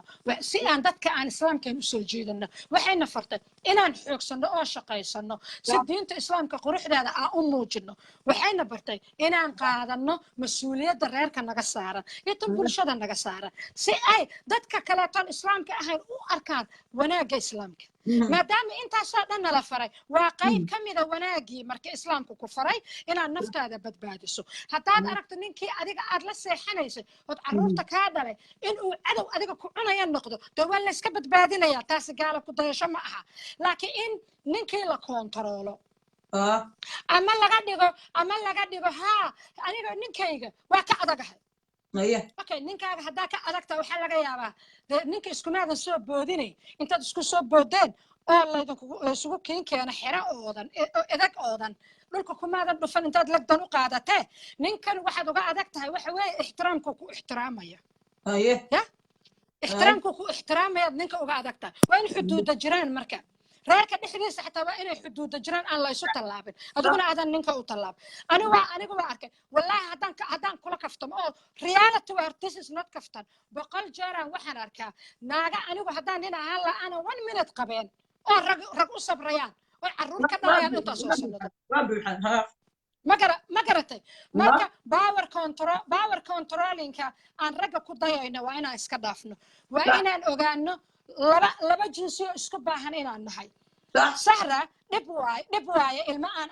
aabahood guriga kula joogin korintooda dhibaato waaye waa inaan qiranno dumarka single motherska oo dhanna way ogyihiin arrintaas ma fahamto haddii marka uu alamtaro soo dhaafo dee aan lahayn karin oo maqnaashihiisu ka faa'iido badan tahay joogistiisa dee markaas waxay noqonaysaa in la iska diro oo nafta laga badbaadsado carruurtana la iska korsado laakiin hal kalaa jirto wax yaraan rabaa ninkan mawlid daahiro waa adiga maanta oo dhan cawradaada ka sheekaynaya iyo waxbaan gelinayaaye horta ma garanayo meesha iga soo gashana aniga saaxiib ila tahay iyo sahro la tahay haddaad aniga ila tahay ilama ahaan doontid haddaad sahro la tahayna sahraa shaqo kaa qabanaysaa laakiin waxaan rabaa ma kuwii meelihii halkaas ahaa waxaad carruurta ku kufsanayaa tahay waay aa maanta oo dhan guskaaga uga sheekaynaysaa subxaan allah waay aad uga sheekaynaysaa geedkaaga xun allow yaa saacaddaan soo bixiya saacaddaan wuu hurdaa waxa aan istaagayn baad saacaddaan oo kala qabtaa markaasaad dumar waaweyn oo adiga ku dhali karaad maanta oo dhan gus ka sheekaynaysaa you fucking bastard aamus please maanta dhan waa kaa aamusaya aniga waa qoraaladaada waa arkaya waa kaa aamusnaa this is social media you cannot abuse us you either listen us waana dhagaysanaysa ama bax haddaad naga maarato halkan maba aad joogtad mar horaad bixi lahayd isku xisho gus nin walbuu ku yaallaa no one need that dameerkana waa ku yaallaa okay abaayo halkayga ka wada maya waa too much buu noqda maanta oo dhan dad badan baa tuuri leh moogta ما هذا هذا حقاقة يا هنا واكاسة كوا سوق مركز سوق وحير وحكى له دعدي وحكى له دعدي مركز أنا ضد برا بحي أنا نقني ضد ودن كي كبر برا أنا نقني ضد محي توني بايرح النقطة أنا نقني واحد عاي واحد نقول بتاع عذر هذه مسكح ذا عذر هذه نمرك كده عاي أنا نقول بتاع سهرة هذه أنا قبل عذر هذا practitioner أهو أو محي تون كشقة ساتهاي anigana waxaan ahay qof advocate ka ah hadda waxbarashadiina u socoto ma fahamtay okay maadaama waxbarashadiina ii socoto waxaa marka adiga adaa khibrad badan hadda because adiga 10 sano iyo ka badan aad ku soo shaqaynaysa waxaan ka hadlay aada ii fahmi kartaa okay maxaa marka dhacaya waxaa dhacaya marka qofku uu problem badan uu soo food saaro oo maskaxdiisa aanay qaadi karin waxa kaloo aan qabnaa trauma wax la dhahaayo oo ah wixii wadankeena ka soo dhacay annaga dhan dhibay nagu haayaan sahra maanta social media example maanta kaliya markaan soo qaato maanta oo dhan dadka oo dhan waxay ay buunbuuninayeen khilaaf siyaasadeed oo Hirshabeelle ka soo cusboonaaday labay u kala safteen لما يسكر صفتان جودة يسكسارية وأنا أقرناية واحد من تيانو كمان درسانين دتكم مركب منثل ترمو قبا دتك ساس وحسوا قراي بانكور وادت قربها جوجا أوكي دتك قربها جوجا واي كا وحاسرة سنتهاي واي كا mental health problem badan yihiin inkastoo maalin dhaweyto waraysi dr xabaab uu dhiibay khayr allaha siiye uu ku sheegay in gudahana ay ku badan yihiin mental health problemka raggana u badan yihiin halkan mental health problemka waxaa u badan dumarka sababtuna waxaa waaye naagahii gabdhihii waxaa waalaya nimankii iyo reerihii iyo ilmihii ay ku kaliyeysteen awaalay nimankiina waxaa waashay siyaasad qabyaalad loo ekaysiiyey سياسة قبيلة شر قبيلة محيطون قبيلة أو شر سروال سياسات لو قليه أي رجينا واشي 24 hours كما في كرايان وح قبل جورج هذا شوكتا قبل عرورت أودا شيء قبل هيست وح هيستا كما في كراياني ما أنت أودا مدحوينا فرماجو إيه بحاجة إيه محيه تونا إيه وضنك وحكي أوكي وضنك وحكي جر أفاس حقا ولا نهاي حقا أولانها إنان كهذلنا أوكي مركا حقا كهذا شنا ما قبيلة استمتين حقا مركا كهذا شو حق واي waxa muhiima laakiin inaa xaqa taqaano صح dad wacyigoodu wada gaaban yahay صح oo hadda waxaa joogo aan wada qaangaaro wada duqowshe oo nearly 40 years old jira because 30 sano ayaa dagaalka iyo burburka socdaa oo aan school basic soo dhiganin oo maxay ahayd toonay aan wax ay ka faa'iideystaan iyo dawladnimo waarta oo degan oo xasilan oo maanta ku hoos kareen aanay jirin amina gurki ku soo maya maba kala garan karaanba xaqa iyo xaq darrada ma kala garan karaan sababtu waxa ay tahay waxa ay yihiin waaba dad wacyigooda waa gaabaa fiiri wacyiga maxaa dhisa wacyiga waxaa dhisa abaawga guriga marka laga soo tago qofka bulshada dhexdeeda wacyigiisa ugu badan ku dhismaa qayb kale wuxuu ku dhismaa iskuulka qayb kale oo waxbarashada tooska ah qayb kalena wuxuu ku dhismaa qofku marka intaas oo dhan isku darsado buu wax kala soo dhex baxaa intaas oo dhan baa qofku noqota ka dhiga qof wacyigiisu sareeyo laakiin dadaan waxbarashana soo helin indhaha markay soo kala qaadeenna mid ku reera inay ka daba niikiyaan keliya yaqaana dadkaasi wacyigoodu ma dhisna ayagoo duqowshe dadkii dagaalka markuu dhacaaya 10 sano jira hadda 40 ay jiraan sahra they are not young dad yar maaha no sister ya anagana 22 23 ugu badnaan 24 dagaalka dhacay 24 markuu dagaalka nagu dhacay anaka naftirkeena dagaalka waa habsaamay 30 ku dar 50 iyo dhowraad maraysaa nearly 60 years old marka saasan bulsho oo iscuntayo ismanjaato noqotay ayaga dhexdooda iscunta noqonay haya soo kala baay okay amir waa mahadsantahay inkastaad naga leexisay ma taqaanaa xoogaa little bit maaragtay waa arrimo yar ay ku furaya maxaan ku dhahaa waxaan rabaa inaan in yar ku darsado arrintii maaragtay guurka oo ahayd maaragtay taad aad baad uga faahfaahisay runtii maxaan ku dhahaa waxyaalahan maaragtay dumarka iyo awood marooqsigooda ama mataqaanaa ragga mataqaanaa iyo dhibaatada uu leeyahay waxaa jirta waxyaalahan arkay oo soomaalida keliyana aysan ahayn hadda dumarku inta badan waxay u ooyayaan maaragtaa guurkii burburku markuu burburo qoyskii uu burburay ilmihiina way saamayso kaas mar kale aan ka hadli doonaa siduu u sameeyey laakiin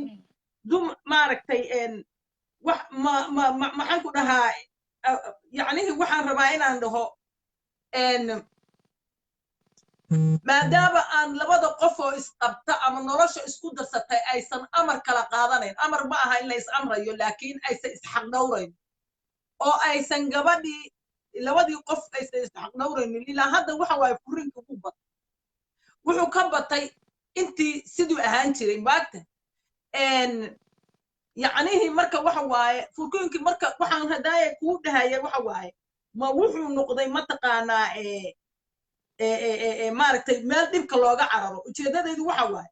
maadaama furinkii batay waxyaalaha innagu waxaan rabnaa inaan taabano casiibno waxa uu furinku u batay marka su-aashayda labaad oo kugu soo socotaa waxay tahay maadaama aan ku weydiiyey su-aashii ahayd guurkuma wuxuu noqday meel qofka markuu dhib haysto uu dhaho aleelehe wax guurso si aad uga baxdid xanuunka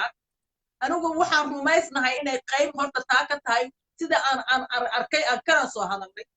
tan labaad waxa weeye oo guurar badan aan ognahay dad halkaan ka tagaana ay tagaan waddankii tagaan soo guursadaan gabdho yaryar oo saqiira maxaan ku dhahaa dadkana xagga laga keeno halkaan la keeno bulshooyinka kaloo aan la shaqeeyey mar kalaan ka bakistaaniinta iyo waxaan ku arkay iyo hindida iyo bangaaliga iyo mar kalaan ka hadli doona marka yacnihii guurku ma wuxuu noqday xataa dhaqaalo in la isu guursado maaragtay waagii hore dhaqaalo waa la isu guursan jiray laakiin dhaqaalo habaysan oo waxay ahayd dee reerkii oo dhan iyo faamiligii oo dhan uu arrintii gacanta kula jiro maaragta gabadha reerkeedii ninka reerkiisii maaragta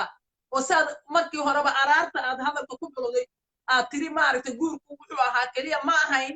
in mataqaanaa gabdhaha xataa peacemaker nabadgelyada labada faamiliyada bay xataa gabdhuhu qayb weyn ka ahaay maaragtay bulshadu inaysan isku dhicin inaan maadaama soomaalidu ay mataqaanaa dabeecadoodu tahay ama nature ahaan ba u yihiin dad dagaalamo istili jiro cid kalena aysan la dagaalami jirin maaragtay iyagu dhexdoodu istili jireen hadday xataa kuwa kale aysan istili labadayna adeertaa waa istili jirtay marka ma waxaa su-aashaydaan waaye haddaba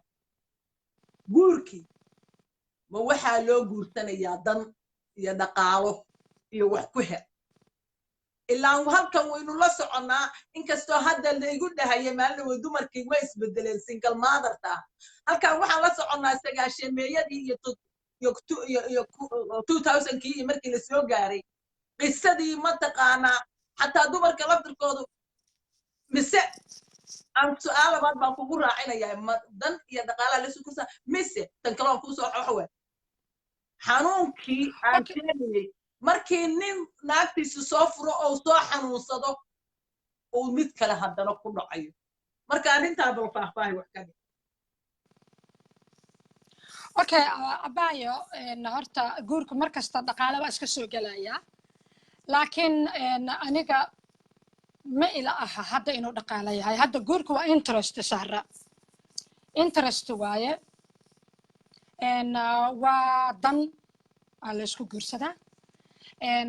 interestigaas ayaa marka dhaqaaluhu kasoo mid noqonaya wuxuuna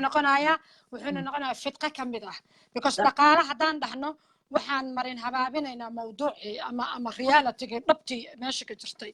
muu malaynaya inuu dhaqaale yahay laakiin waa danaysi fara badan aa jiro damoor halkuu ka noqon lahaa jacayl iyo rabitaan kale halkuu ka noqon lahaa badanaa waxa waaye danaysigii marka maxa waaye cidlaha noqonin oo kaleeto hadda annagoo kaleeto marka aad aamin qofka marka la tuuraayo ma waxaa laga tuuraa ilaa meeshaan weligay ma samayn ma qofka cornerka keligiisaa laga tuuraa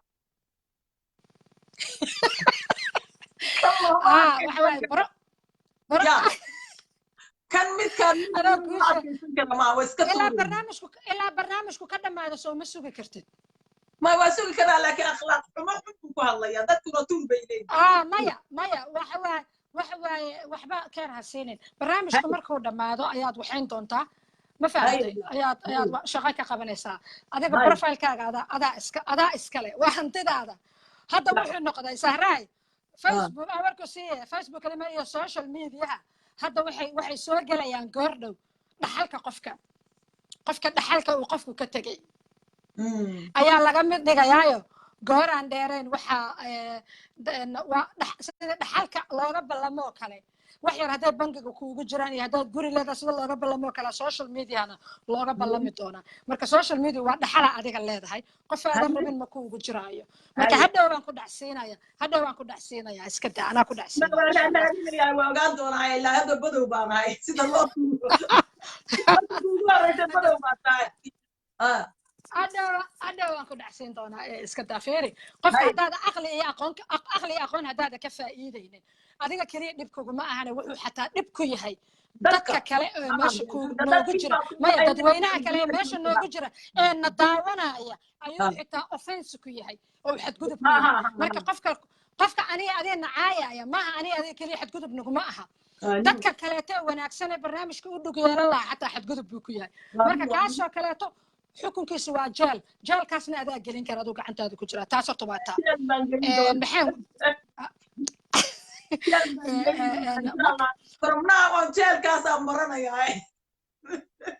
facebook jeel baad gelinaysaa qaar ba siwa qaar fiina vito ku jirayaan waa life sentence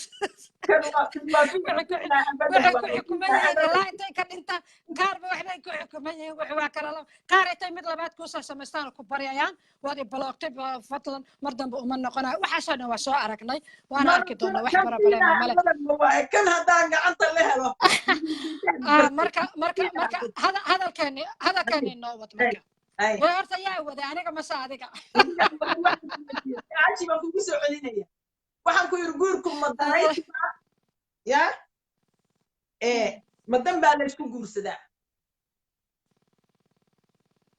okay horta dan aniga waxaan aaminsanahay all of it hadda ma jiro qof dhalinyarada dhexdeeda waa laga yaabaa qof oo inta jacayl ku dhaco meel la seexdo laakiin ma jiro u malayn maayo wixii jacaylkii wixii uu soo yaraanaya midda kale inaan dadka qalad ka galna ma ahano annaga da'deena keliya wax ku cabirna ma aha saas la ajligeed waxay noqonaysaa interest anigu kusoo koobaya guurku waa interest waxa waaye interest oo dan la isku danaysanayo oo ah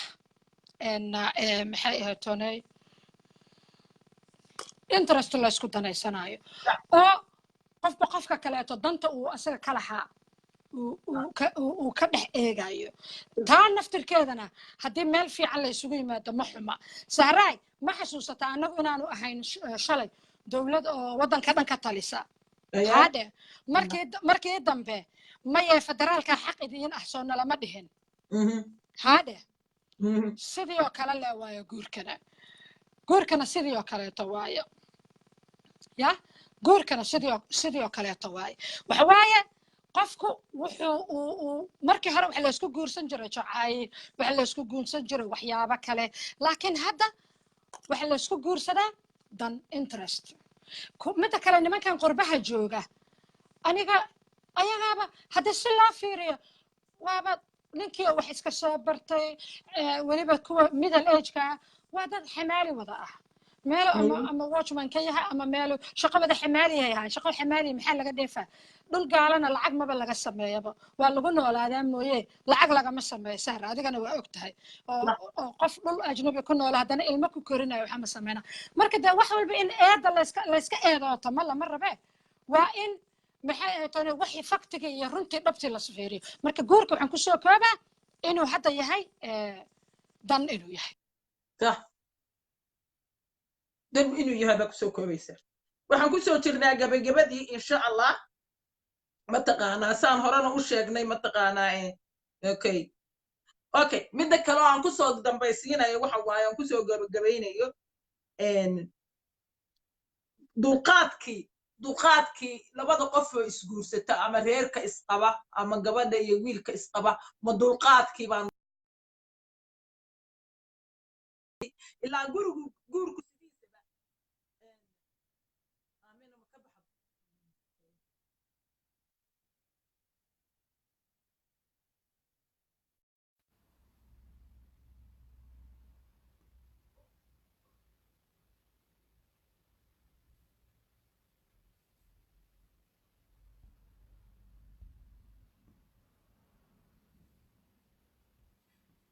aamina waxbaa maxaa dhahaa kasi ka noqday markay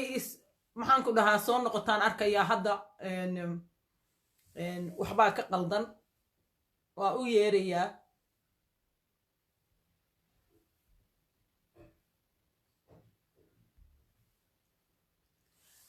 aamina waxa weeyaan laynka si wax kay noqdeen marka gabagabana waaba isaga jirnaa hadda waan u yeerayaa mar saddexaad haddii aan helo waan arkayaa okay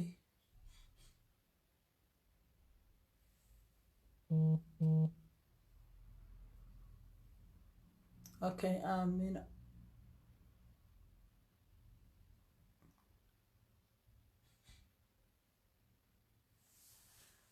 okay aamina waa soo qaban la'ahay waa iisoo qabsami la'adahay maxaan ku dhahaa waxaan doonayaa maaragtay inaan soo gabagabeeyo halkaa kusoo gabagabeeyo kollay waan samaynaynaa labadii wiigba hal mar baan soo gelaynaa marka aamina iisoo qor haddii aad awood u leedahay inaad iisoo qortid bal iisoo qor aamina iisoo qor okay saan kugu soo qabto dad kala ka buuxa meesha baroobada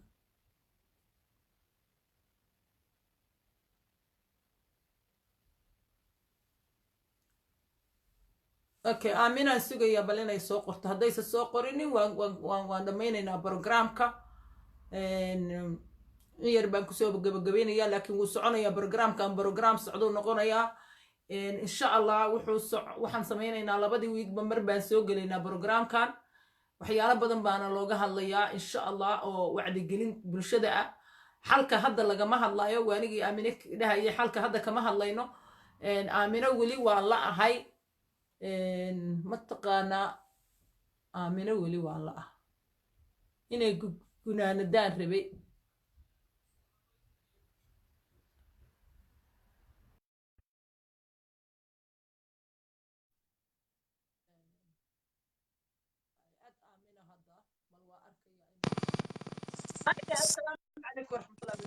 waa soo noqdaa baay saa tahay waa kuu jeedaa waa kuu jeedaayo midna isku kaadayay inaan ku helay hadda alxamdulilah waa ishellay maya waa qof baa isoo wacay haddana isoo wacay marka dadku markay kusoo wacaan waa kaa go-aayaa marka waxaa samayn maya wax yar isug koolka dhanaan xirayaa inta yartahay noo dhiman si aanay nooga go-in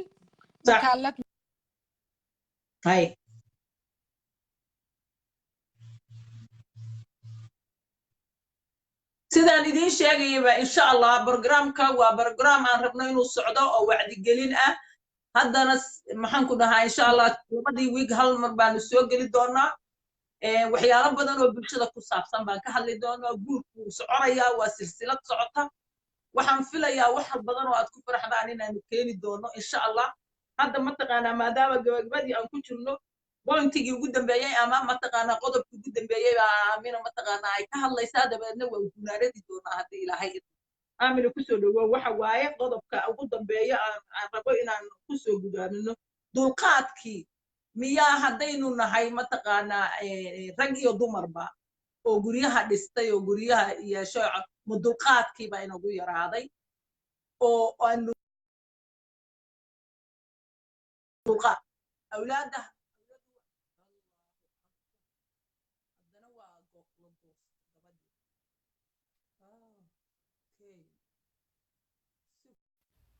way go'day haddana waa soo celinayaa isuga aamin aad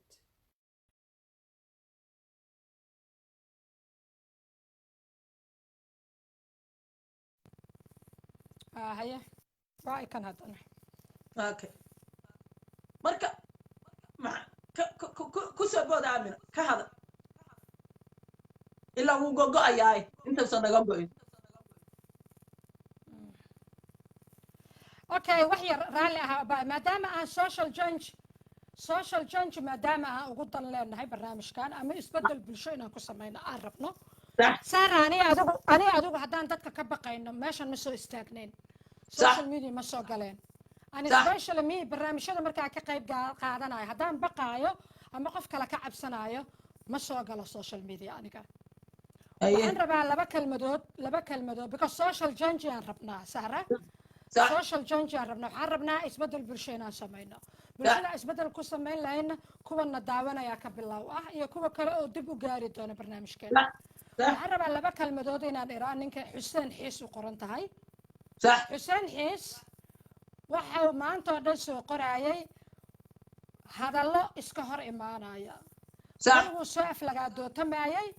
mar mid caytamayay hadaaye oo aan anigu intuu barnaamijku socdaba aan block saaray ayuu taageerayay because markaad nin caytamaya taageerto adigana stupid kala tahay you are just the same hadda dhowr jeer kale wuxuu soo qoray aamina saaray aamina ma la guursan karaa asaydiyaa weli u saaran oo cabsi iyo geesinimo wuxuu ka qabaa halkuu ka joogo waxa weeyaan inuu maracadoo gabar madaxa ku hugata ka cabsanayo haddana wuxuu leeyahay aamina mar wuxuu yiri waa qabyaaladiista mar waxa uu yiri ma kala kicin karto barnaamijke jawi saxan ma haysato macnaha waa waalanta xuseen xiiso waxaan rabaa walaal inaan offer ku sameeyo dadweynaha ay maqlaayeen horta aniga ma baqo ilaahay subxaanahu wa ta'aala bas ka baqa dadka ma baqo nin yara u eg tahay qolihii barigii buunka cib oo maxay to qabyaaladu u socda dhasheedu u eg tahay iyo masawirkaaga yar soo saarata ma ogi waxaan rabaa inaan ku offer gareeyo consultation bilaash ah la talin bilaash ah ayaan ku offer gareynayaa inkastoo now ku baloogayo horta waa ku baloogaa laakiin waxaan rabaa kadibaan balooga kaa furi doonaa dhowr maalmood kabacdina waxaan kuu soo qori doonaa email waxaan ku offer gareyn doonaa la talin bilaash ah dadka barnaamijkan daraadii Zahra horta barnaamijkan anigu ma soo saarin Zahra soo saartay Zahra soo diyaarisay oo gabar aad u khibrad badan ah aqoon fara badan leh Zahrana waxay u soo diyaarisay markay aragtay barnaamijka Soomaalida ka dhex jira aniga barnaamijyada aan diyaariyo meel kale aan ku diyaariya hadda walaasheen marti u ahay jaqjaqadaada iyo qababacdaada waxa uga jeeda ay astaamahaaga inaan la talin fiican u baahan tahay minihii dadka dhaha waa xanuunsan tahay ma xanuun waa dadka waa xanuunsan tahay lama dhaho waa qalad xataa qofka hadduu xanuunsan yahay soo waxaan ku offer garaynayaa walaal macaane inaan kula taliyo oon talo consultation ku sii Zahrana la xiriir haddaad saaxiibadeeda ku jirto waxaana ku leeyahay walaalkay waxaa kuu fiican nin yaraa tahay waad ku cimri degdegaysaa nacaybka iyo aflagaadada dumarka iska daa isku xisho waxa waaye labada raaracda waxa lagu siiyay iyo timaha garka halkan ka soo baxaya waxa lagu siiyay inaad rag noqoto ragana waa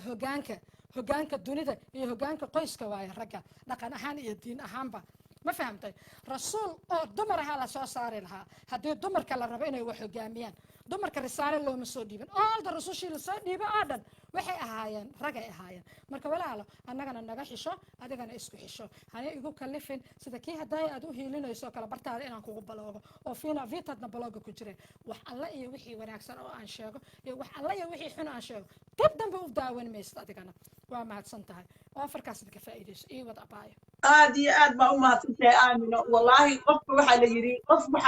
وح كسية وح يربارتا لكن وح لطلية وح لطلية وح كسية وح بدن باركتا لكن وح لطلية وح يربارتا إيه باركتا مركا قف والبابا ما تقانا كنتي وبهاي إنجا إنه قدروا عواد وبهاي أخلاقنا وحنا أخلاقنا وكلمة طيبة وح وصدقة جارية وح marka bina aadanka wuxuu laba garab malgaha saarana qofka ay tamatintii asaga u daran tahay laakiin waxaan ka helay sida adiga ma taqaana aad tiri waa ku faa'iideynaya qofka ku faa'iideeyo walaalkaayna marka waa laga qaataa waxaan ciyaal yar yar waxa laga yaabaa xataa baadihi geel ku raacay inay yihiin ilaa hadda technology-ga iska jirto marka ma naqaano moogta marka adduunka waxa weeye adduunku wuxuu isu keenay inaan isgaarteen isu keeno ama inaan isku caqli ahayn marka inuu fahmayno wax conceptiga aan ka hadlaynaba ma fahmayo qofku horta conceptiga waa inuu gartaa marka hadduusan qofkii conceptigii garanaynin aad male waa qof iska caama moogta iska indhala moogta marka waxba maaragtay hadalkiisa ma dhiciisanayno insha allah marka arrinteena kusoo noqonaynaa gabagabaan joognaa xabiibadki jacalisto saaxiibtay dumarka miyaa maxaan ku dhahaa waxaan ka wadaa ma dulqaadkii baa ina ku yaraaday oo aan mataqaanaa rag iyo dumarba haddaynu isku soo duubduub kulligeen ilaa gurigu dulqaad buu ku dhisan yahay carruur waxaa lagu koriyaa dulqaad reer wuxuu ku ukumaya oo ku socdaa dulqaad dabeecado kala duwan baan leenaha markaan guurka isku imaadno qof baa waxaa laga yaabaa in asaga gurigaas ku dhisan yahay weligeed waxay jirta in la qofkaas dartiis marka labadii dhinacba ma dulqaadkii baa ina ka yaraa okay dulqaadka waa yaraaday Zahra laakiin markaan runta kuu sheego ragga iyo dumarka labadaba dulqaad ay leeyihiin markay guurka iyo reerka noqoto ninka ragga dulqaad oo si haddii loo fiiriyo gabadha keeda ka duwan ayuu leeyahay gabadhana sidaas oo kaleeto waxay leedahay dulqaad annaga rag iyo dumar waxaana looga dhigay oo ilaahay uu dhadig iyo lab nooga dhigay oo haddana guur xalaala noo dhex dhigay waxa waaye in aan labadayada iskabno because marka abka aadan la uumay nabi aadan markii la uumay oo maxay ahayd toona malaa'igta ilaahay intuu ku amray ay uuntay waxa dhacday in maxay ahayd toona uu aboota xaawal laga uumay isaga feertiisa hadduu nabi aadan keligiis joogi karo ilaahay aboota xaawal uma baahneenba maba uumi lahayn marka meeshan waa duni eebba uumay ilaahay ana maamulaya korka ka maamulaya laakiin annaga waxaana laga rabo waxa weeye dadaal tan dulqaadka of course raggana dulqaad fara badan ay leeyihiin dumarkana dulqaad fara badan ay leeyihiin ragga way dul qaadanayaan oo waxay u dul qaadanayaan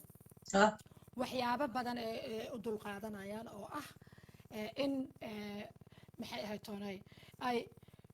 reerkii inuu isku hayo masaariiftii inuu keeno because si guudan ka hadlaynaa inuu maxay ahaytoone gabadhii markay uurka leedahay oo ku qayliso shaarka ku dhigto u sabro markay walaca tahay inuu u sabro markay maxay ahaytoone umusha tahay inuu caawiyo waxaasoo dhan waa dulqaad haddaana dulqaad jirin ninka ragga waxaasoo dhan ma samayn karo wayna sameeyaan rag badan oo fiicanaa jiro oo raggeena gebigooda gaangastaro la soo dayo cirka laga soo tuura ma wada aha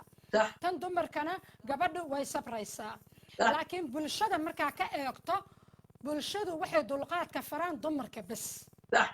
ninka ragga ee badanaa dulqaada lama dhaho waxaad arkaysaa nin maanta oo dhan gabadhii xumaynaya ama hadalla xun ku dhahaya gabadhiibaa iska sabar la leeya taasina waxay keentay inay culayska ku badiso haweenka xaggooda oo gabadhii culayskii ku farabato iyadoo loo turaynin iyo iyadoo dulqaada la leeyahay marka gabadhani waa inay dulqaadato haa oo dabcan waa inay dulqaadato waxaan loo sabrin oo loo dulqaadan dee ma soconayaan laakiin waa in dulqaadka labadaba in laga rabo inay ogaadaan oo aan gabadhan keliya qaalla huursha ku xukumin maxkamada ku go'aaminin iyada keliya dulqaadato marka dulqaadkii hadda waxaa moodaa inuu inta hore ka yar yahay sababtu waxay tahay haddii dulqaad fara badan uu reeraha dhexdooda ka jiro ama gabadha xaggeeda ha ka imaado ama ninka xaggiisa waxay ahaan lahayd sahra waxay ahaan lahayd waa dee waa laysu sabri lahaa reerahana se hadda u burburayaan ma u burburi lahayn ma fahamtay oo waxaa imaan lahay la dhaq laakiin abbaayo meeshaan marmar waxaad isleedahay hadda amarku taaglayn haddaaya ma ka hadlaynay waddanka gudihiisa amarku taaglaynta waxa waaye waddanka gudihiisa abbaayo wax yarsug macaan wax yarsug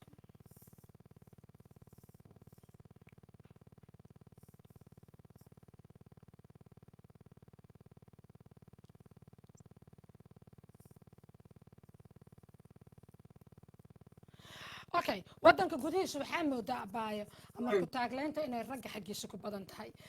because hadda waxaad ii sheegaysay gabdho yaryar oo 20 sano aan gaarin ama 15 sano jir ah ama 16 sano jir oo dhowr nin soo furtay oo dhowr caruura lagu furay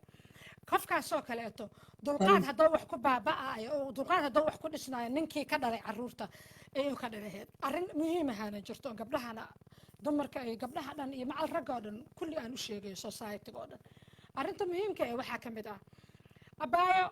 gabadha marka nin furo ninka kale ee ninkaas ka dambeeya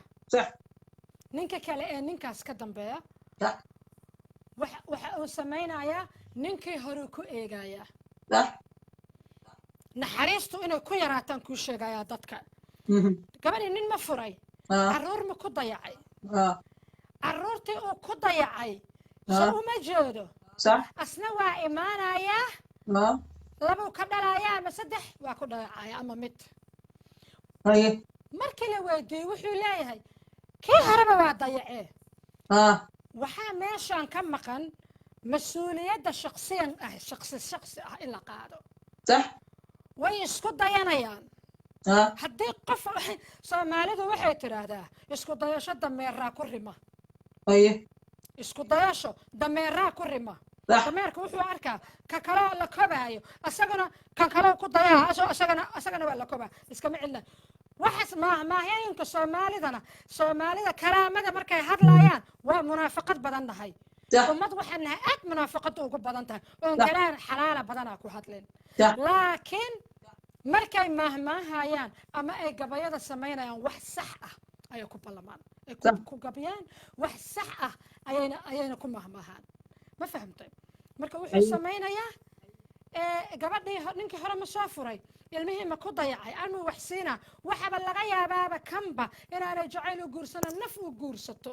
oo istiraahdo balbeel yar aad ka heshid halkuu iska dhaqan lahaa gabadhiisa caruurtii horena la korin lahaa oo aabba ila caruurtan waa dayacanyihiin aabba u wada noqon lahaa wuxuu isku dayayaa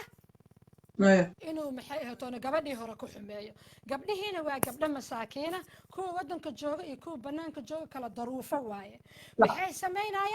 waxay samaynayaan ninkii ay aaminayaan wixii ninkii markuu gabadhiisii uga sheega waxaa naagta aan qabay naag xun bay ahay way i dhibtay kan bay iga suubisay kan bay iga dhacday gabadhiina way isfurfuraysaa tiyoo single maama bay iyadana ninkii hore wuxuu ku sameeyey ayay u sheegaysaa waxay moodaa inuu gacal u galaayo gacal uma galaayo asaguna markuu iyada soo galo sidii oo kaleetu u galayaa ya mar dambaa insha allah waa waxyaalaha qaa'inimadu waa iyaduna dhibaatadeeday leedahay halkan marka waxaan rabaa in yar intaanaan ka bixin aan wax yar ka iraahdo meeshaan aan ku jirno waxyaalo badan oo maaragtay anigu horta halkan hadda waxaan ujeedaa waxyaalo badan baan ujeedaa maaragtay aanan horay anigu aanan u arag oo aamina maadaama icon ay tahay maaragtay lasoo raacay marka dad baa daldalaya halkan waxaan rabaa inaan in yar soomaalida halkan aan in yar wax u sheego waxaan rabaa inaan u sheego horta aniga waxaan ahay qof mataqaanaa soomaaliya dadkeedana jecel aaminana mataqaanaa iyadana waa qof soomaaliya dadkeeda jecel reasonka aan halkan usoo galay maaha lacag maaha maxaan ku dhahaa xoolo ku hel maaha magac ku hel waxaan usoo galay waxa weeye maadaama aan dadkayga jecelahay adee ilaahayna subxaana wa tacaalaana awood ii siiyey wax aan u gudbin karo oo aan mataqaanaa ilaa iyo ilmaha 45 sano dadka jira aan ogahay inaysan arag akhlaaq wax bara ama mataqaanaa dowladnimo waxay tahay ama muwaadinimo waxay tahay ama mataqaanaa community ama bulsho ahaan waxay tahay aysan u lahayn mataqaanaa aqoon u lahayn amaba aan lagu baraarujin amaba ay mataqaanaa intaasayto noloshooda iyo struggle lifekooda inay noloshooda ay mataqaanaa raadiskeeda ay ku jireen hooyooyinkood ku jireen dhaqanka xun oo hadda lagu bilowday inaan wax ka bedelo baa horta usoo galo kow waxa aan ognahay ama aan naqaano waayo annaga aqoonta lagu sheegayo waxa waaye aragnimada ama experience halkan waxaan arkaya dad soo qoraya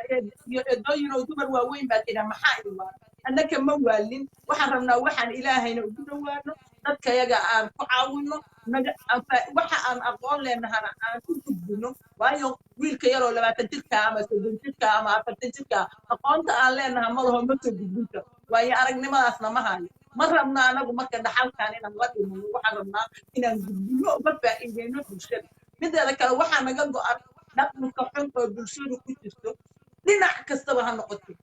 adduunkan hal qof baa wax ka bedela halkan waxa waaye war dhinaca kastaba ha noqotee dhaqanka xun oo bulshadu ku jirto inaan wax ka bedelo baan halkan usoo galay annaga social media waxaan u isticmaalaynaa fadhi ku jirno maana imaan qabiil uma imaanin mana aaminsanin qabiil waa kii afrika iga keenay waddankayga anoo laban keenay halkan mataqaanaa nin waxaan ku dhahaa aniga waxaan ahay qof nationalista soomaali ah waddankayga jecel midka soomaali oo dhanna waxaan aaminsanahay hal qabiil inay ka soo jeedo taariikhda soomaalida aad baan u akhristaa DNA-goodaan akhriyaa mataqaanaa wax kastaan la socdaa waxaana ree hebelkaan noon sanadka ah marka waxa weeye waxa eedooyi habaryayaal ilma adeerayaal walaalayaal tol weyne haddaad faa'iidaysan kartaan soo dhawaada haddaad caytami kartaan oo aad u malaysan cayduydan tahayna yaa caytama laakiin waxaan ognahay intaa halkaa ku jirtaan oo soo galaysaan caytamaysaan inaad dan ugu soo jirtaan conceptiga laga hadlayo waxa laga hadlaya haddaad aqoon u lahaan lahaydeen ama faham u lahaan lahaydeen faa'iidada ay leedahay ma aydan caysanteen marka waxaan ka xumahay inaydan fahamsanayn laakiin aniga dhibaato iguma hayso aaminada uma malaynayo inay dhib ku keenayso qof walba sahra aniga waxa waaye 11 sano ka badan ayuu u samaysan yahay 11 sano uu samaysan yahay Facebook aadaa dabeecadahooda u kala bartay ani waxaan soo maray ayadoo anoo BBC u shaqaylay soo wacaayo qaybina in leedahay maxaad afkaaga ugu hadli weyday sidoo inaa afgaara reerkaygu qabo qayb kalena ay leedahay maxaad afka dadaad isaga doonaysaa qabiilada ama tihida maxaad afkooda isaga yeelyeelaysaa soomaali wax walba oo yihiin waa soo bartay hadda waxaan taaganahay heersaan raba aan u hadli karo wax saameynayana igu leeyihiin aanay jirin tan qabiilkaa kuu soo hartay sahra tan qabiilkaas kuu soo hartay anigay adiga laba walaalaha nahay daris ahaan jira magaalo isla deganeed siyaabo kaleeto xiriiro badan shaqooyin fara badan dhinaca bulshada isla soo qabtay dadkaanuna ma yaqaanaan qabiil marka la dhahana soomaaliyaan isla nahay laakiin jufo hoose aniga adiga ma nihin dadkana yaqaana sidaas waa noo yaqaanaan aniga qabiilkan wax kale laga dhigaayo wax badan wax weyn umaba arkaba sababtu waxay tahay anigu dee garac albaabka jidka laga soo qaada miyi dad baa i dhalay dadkii i dhalana meelay ku abtirsadaan saarana cabdullaahina dad baa dhalay dadkii i dhalay meelay ku abtirsadaan abtirsiyo iyo sinji iyo qayb waxa ilaahay qabaa'ila nooga dhigana diinta qur'aankay ku qorantaa mana inkiri karno horta qabiilku waa dhalashadayda aniga dhalashadayda iyo biyihii aabbahay oo aan ka dhashay iyo durriyadayda dambe proud aan ku ahay reer alle reerkow doonaha ahaada I'm really proud of it ma fahamtay abalajana kama bixinayo raaligelina kama bixinayo reerka aan ahay waana ku faraxsanahay inaan ahaado okay reero kaloo fara badan oo soomaaliyeed oo wada fiican reer iyo qabiil xun dadkaa xumaada ee maaha reerka waxa xun reer iyo qabiil xun inuu jiro ma aaminsani waxaa aaminsanahay dadku inay xuquuq wada leeyihiin ay saman yihiin waxyaabaha dadka ugu dhibsanayaan waxaa waaye in xaqa laga hadlo xaqa in laga hadlo xaqa waa laga hadlaa intan madaxaygu ciidda ka sarreeyo ama ha ahaado wax sidaan oo kale social change looga baahan yahay ama ha ahaado siyaasadda qabyaalada ku dhisan wixii xaq ah nobody aan ugala gambanayo male waana ka hadlaya mana la baqaayo ma fahamtay bil dhalataan ahay bil dhalatana waxaan ku ahay dad fara badan oo waxaa jira aniga iga dhalin badan saa aniga u hadlaayo oo xaqa u kala cadaynayna aan u kala caday karin oo weliba rag ah oo aan dumar ahayn ma fahamtay hadday dumarka dulmigooda noqoto waa laga hadlaa hadday caruurta xuquuqdooda noqoto waa laga hadlaa rag dulman haddaan aragno waa ka hadlaynaa haddana barnaamijka waa kusoo gabagabayn doonaa oo dumarka waa la ballami doonaa hadday siyaasad xumada soomaalida ee shaarka siyaasadda shaarka qabyaaladeed gashan oo qabyaalada hoosta ka gaamirto oo shaarka waxaaga gashan hadday tahay waa ka hadlaa waxa ani siyaasi meehi mana raba inaan noqdo I will never ever waa ka duceysta salaadan dukada waxaan ka duceysta ilaahay subxaanahu wa tacaala minuu ijecel yahay inuuna soomaali xilliga ku dhibo I don't need xilkooda iyo rabashkooda ma rabaani laakiin wixii xuquuq ah ee qof dulman aan arkaayo ilaahu ama waqooyi ha ku noolaada ama koonfur ha ku noolaada ama meesha raba ha ku noolaada waa u hadlaaya I am a voice of the people waana hadlaaya taas qofka igu nacaya haddaba ha isku naco hadda ha iska dhinto asay u taallaa aamina waa ku jeclahay waa mahadsan tahay waana xor baad u tahay afkaaga iyo hadalkaaga waxaad ka hadlaysid inkastoo programmada aan kala soocayno kii siyaasaduna uu siyaasad yahay kii arrimo bulsho yahay kii caafimaad yahay mid walbaba aan meeritigiisa iyo xaqiisa siin doono oo aanaan isku dhex darayna mid kastaba gaarkiisa uga darayno laakiin araarta qofka inuu ogaado iyo mawqifkiisa ee meeshu taagan yahay inay dadkan aan ogeyn inta kusa ognamahay ay ogaato way fiican marka abaayo waa soo gabagabaynaynaa hadda mataqaanaa saan hore u sheegnay programkan waxaan rabnaa waan ku yiri waxa weeye program wacdigelin ah oo aan mataqaanaa social change ama isbedelka bulshada loogu talagalay maxaan ku dhahaa kan lama joojinayo kii jeceliya kaan jecelaynba waxaan u malaynayaa qofkii wax fahmaya ilaahay qur-aankiisa muxuu dhahaa kuwa wax fahma kuwa wax garta kuwa caqliga leh marka kuwa caqliga leh wax fahmaya way garanayaan wayna nala shaqaynayaan kuwa aan garanayna waxaan filaynaa ma tuurayne inay iyagana annaga ilaahay sababa nooga soo dhigo isbedel ku dhaco waayo waxaaban u soo galaba social change-guba waa kuwaas inaan wax ka bedelo mowqifko sooma waaba kuu sheegani haddaayaan kuu sheega aniga waxaan ku idhi qoladan caytamaysa waa ayaga waxaa la raba in wax laga bedelo iyaga keligoodna ma aha midda kale waxaan kuu sheegay xil baa naga saaran inaan ama isbedel ku samayno haddii ay alamtaro soo dhaafaanna inaan ka mamnuucno meelaha aan wax ku sheegayno sababtu waxay tahay annaga haddaan u adkaysano caydooda waxay qataf ku yihiin dadka kale akhlaaqda leh ee wanaagsan ee rag iyo dumar wiilal iyo gabdhaha oo na daawanayo horta taas waaye jeelka xabsigeeda waxaa loo sameeyey dadka bilaa asluubta bilaa dishibliinka in akhlaaq lagu baro facebookna jeel uu leeyahay taas waa taas walaashay waxaan rabaa inaan barnaamijka kusoo gebagabeeyo laba arrimood arrinta koowaad waxa waaye gabdhaha walaalaheeya ha weynaadaana ama ha yaraadaana inaan la hadlaa rabaa horta naftaada in aad naftaada inaad xumo iyo dhib ka difaacdo cidna ha uga haybaysanina adiga xil ku saaran waaye dhibkaasina cidduu doono ha kaaga yimaado taas horta waataa صح ragga aad u dhexdaan marka hore iska fiiriya صح isku daya ninaad boqolkiiba konton fahamsan tahay inuu yahay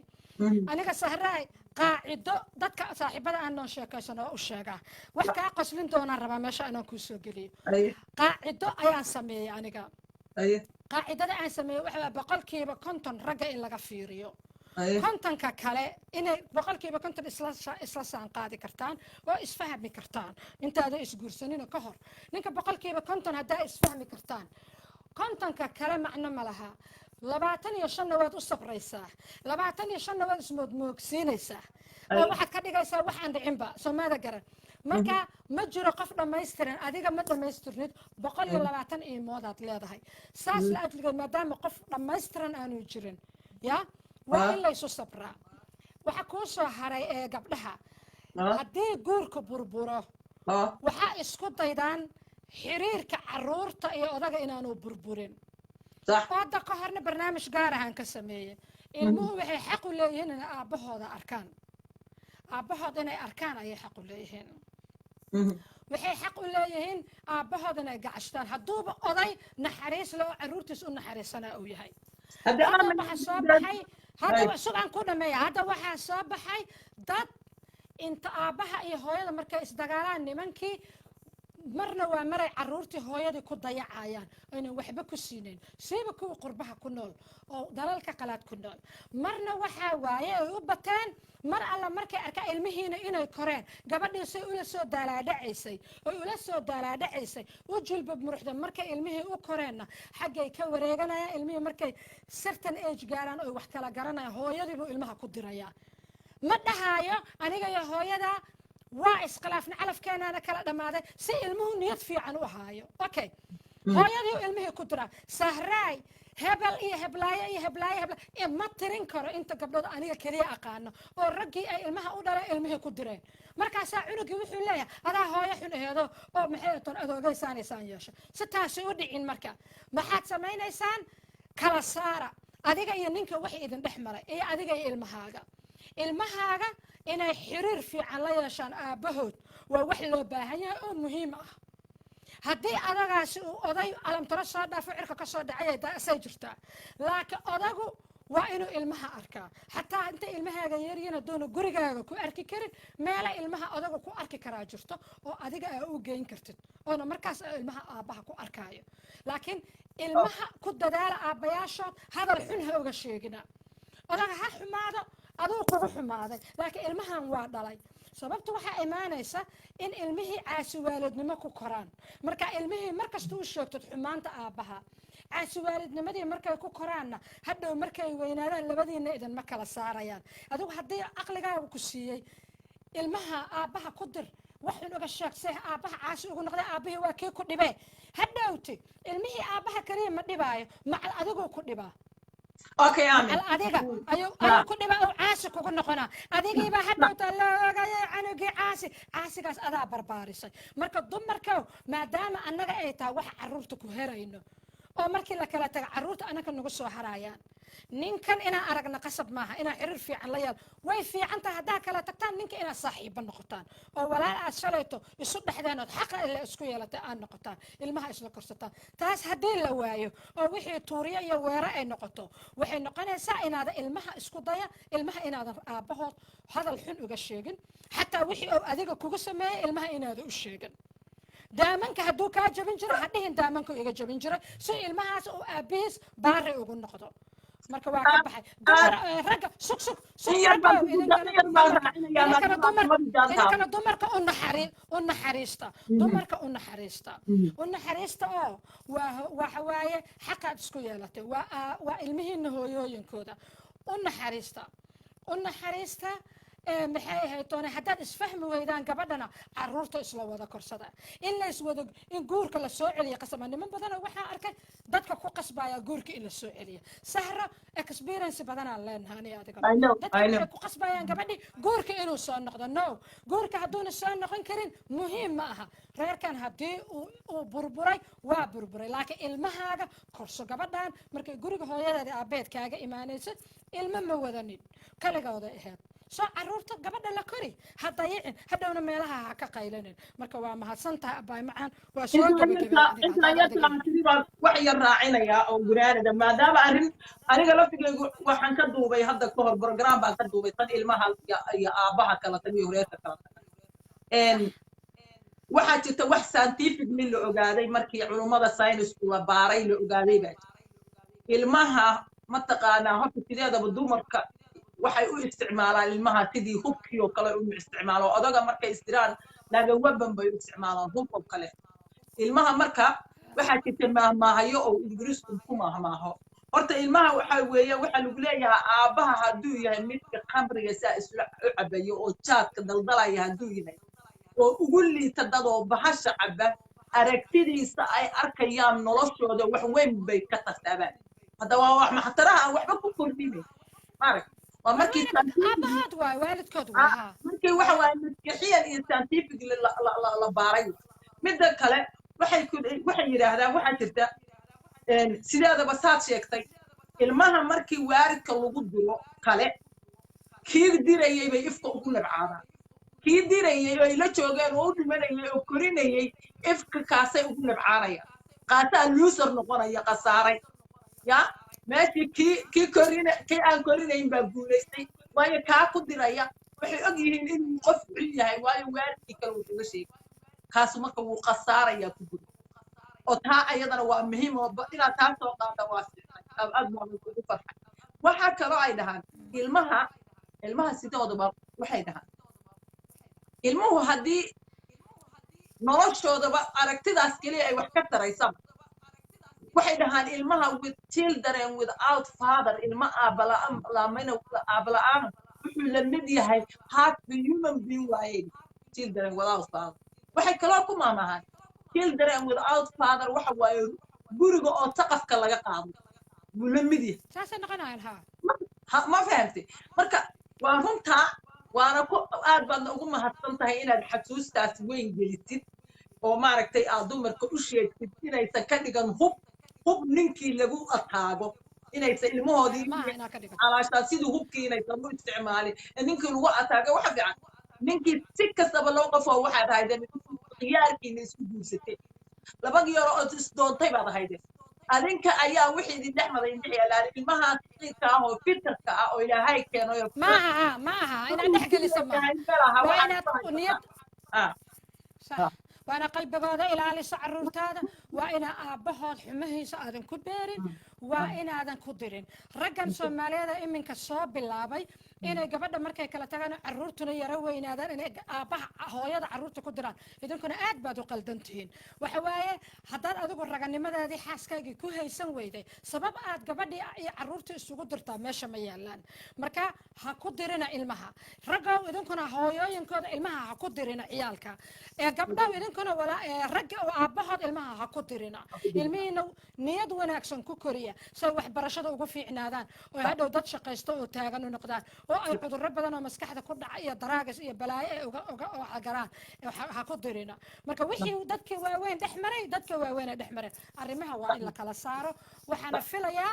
إن أي برنامج كي وحنا ملاينا هاي سؤال ما كود من سهر وأنا أريني برنامج حتى وكنت لحتجني وأنا أريني سؤال ده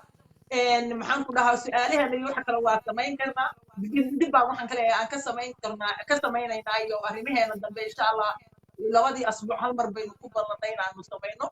مركا إن شاء الله آد ولا شيء كنت على هاي وأنا في مهدينا يا وأنا يسألكينا وأنا يسألنا لا تنبي بالسلام مقالة يدي عروتة كوكر صدق كل يقول سلام أكو سلام dadka asxaabta daawanaysan waa idin jecelahay intiina wanaagsan inta aan maragtaqaana wax aan fahmayna ilaahay waxaan ka baryaynaa in ilaahay wax garasiiyo kulligiina waxaan u malaynayaa inaad nala faa'iidaysateen aad iyo aad baa u mahadsantihiin jasaakumullahu khayran markana waxaan ku ballanay inaynu arrimaheena bulshadeena wax ka bedelno waddankeena iyo dadkeena inaynu wax ka bedelno waa mahadsantihiin assalaamu calaykum halkanka waa la wadaa baa macad insha allah haya walaashay salaamu calaykum haya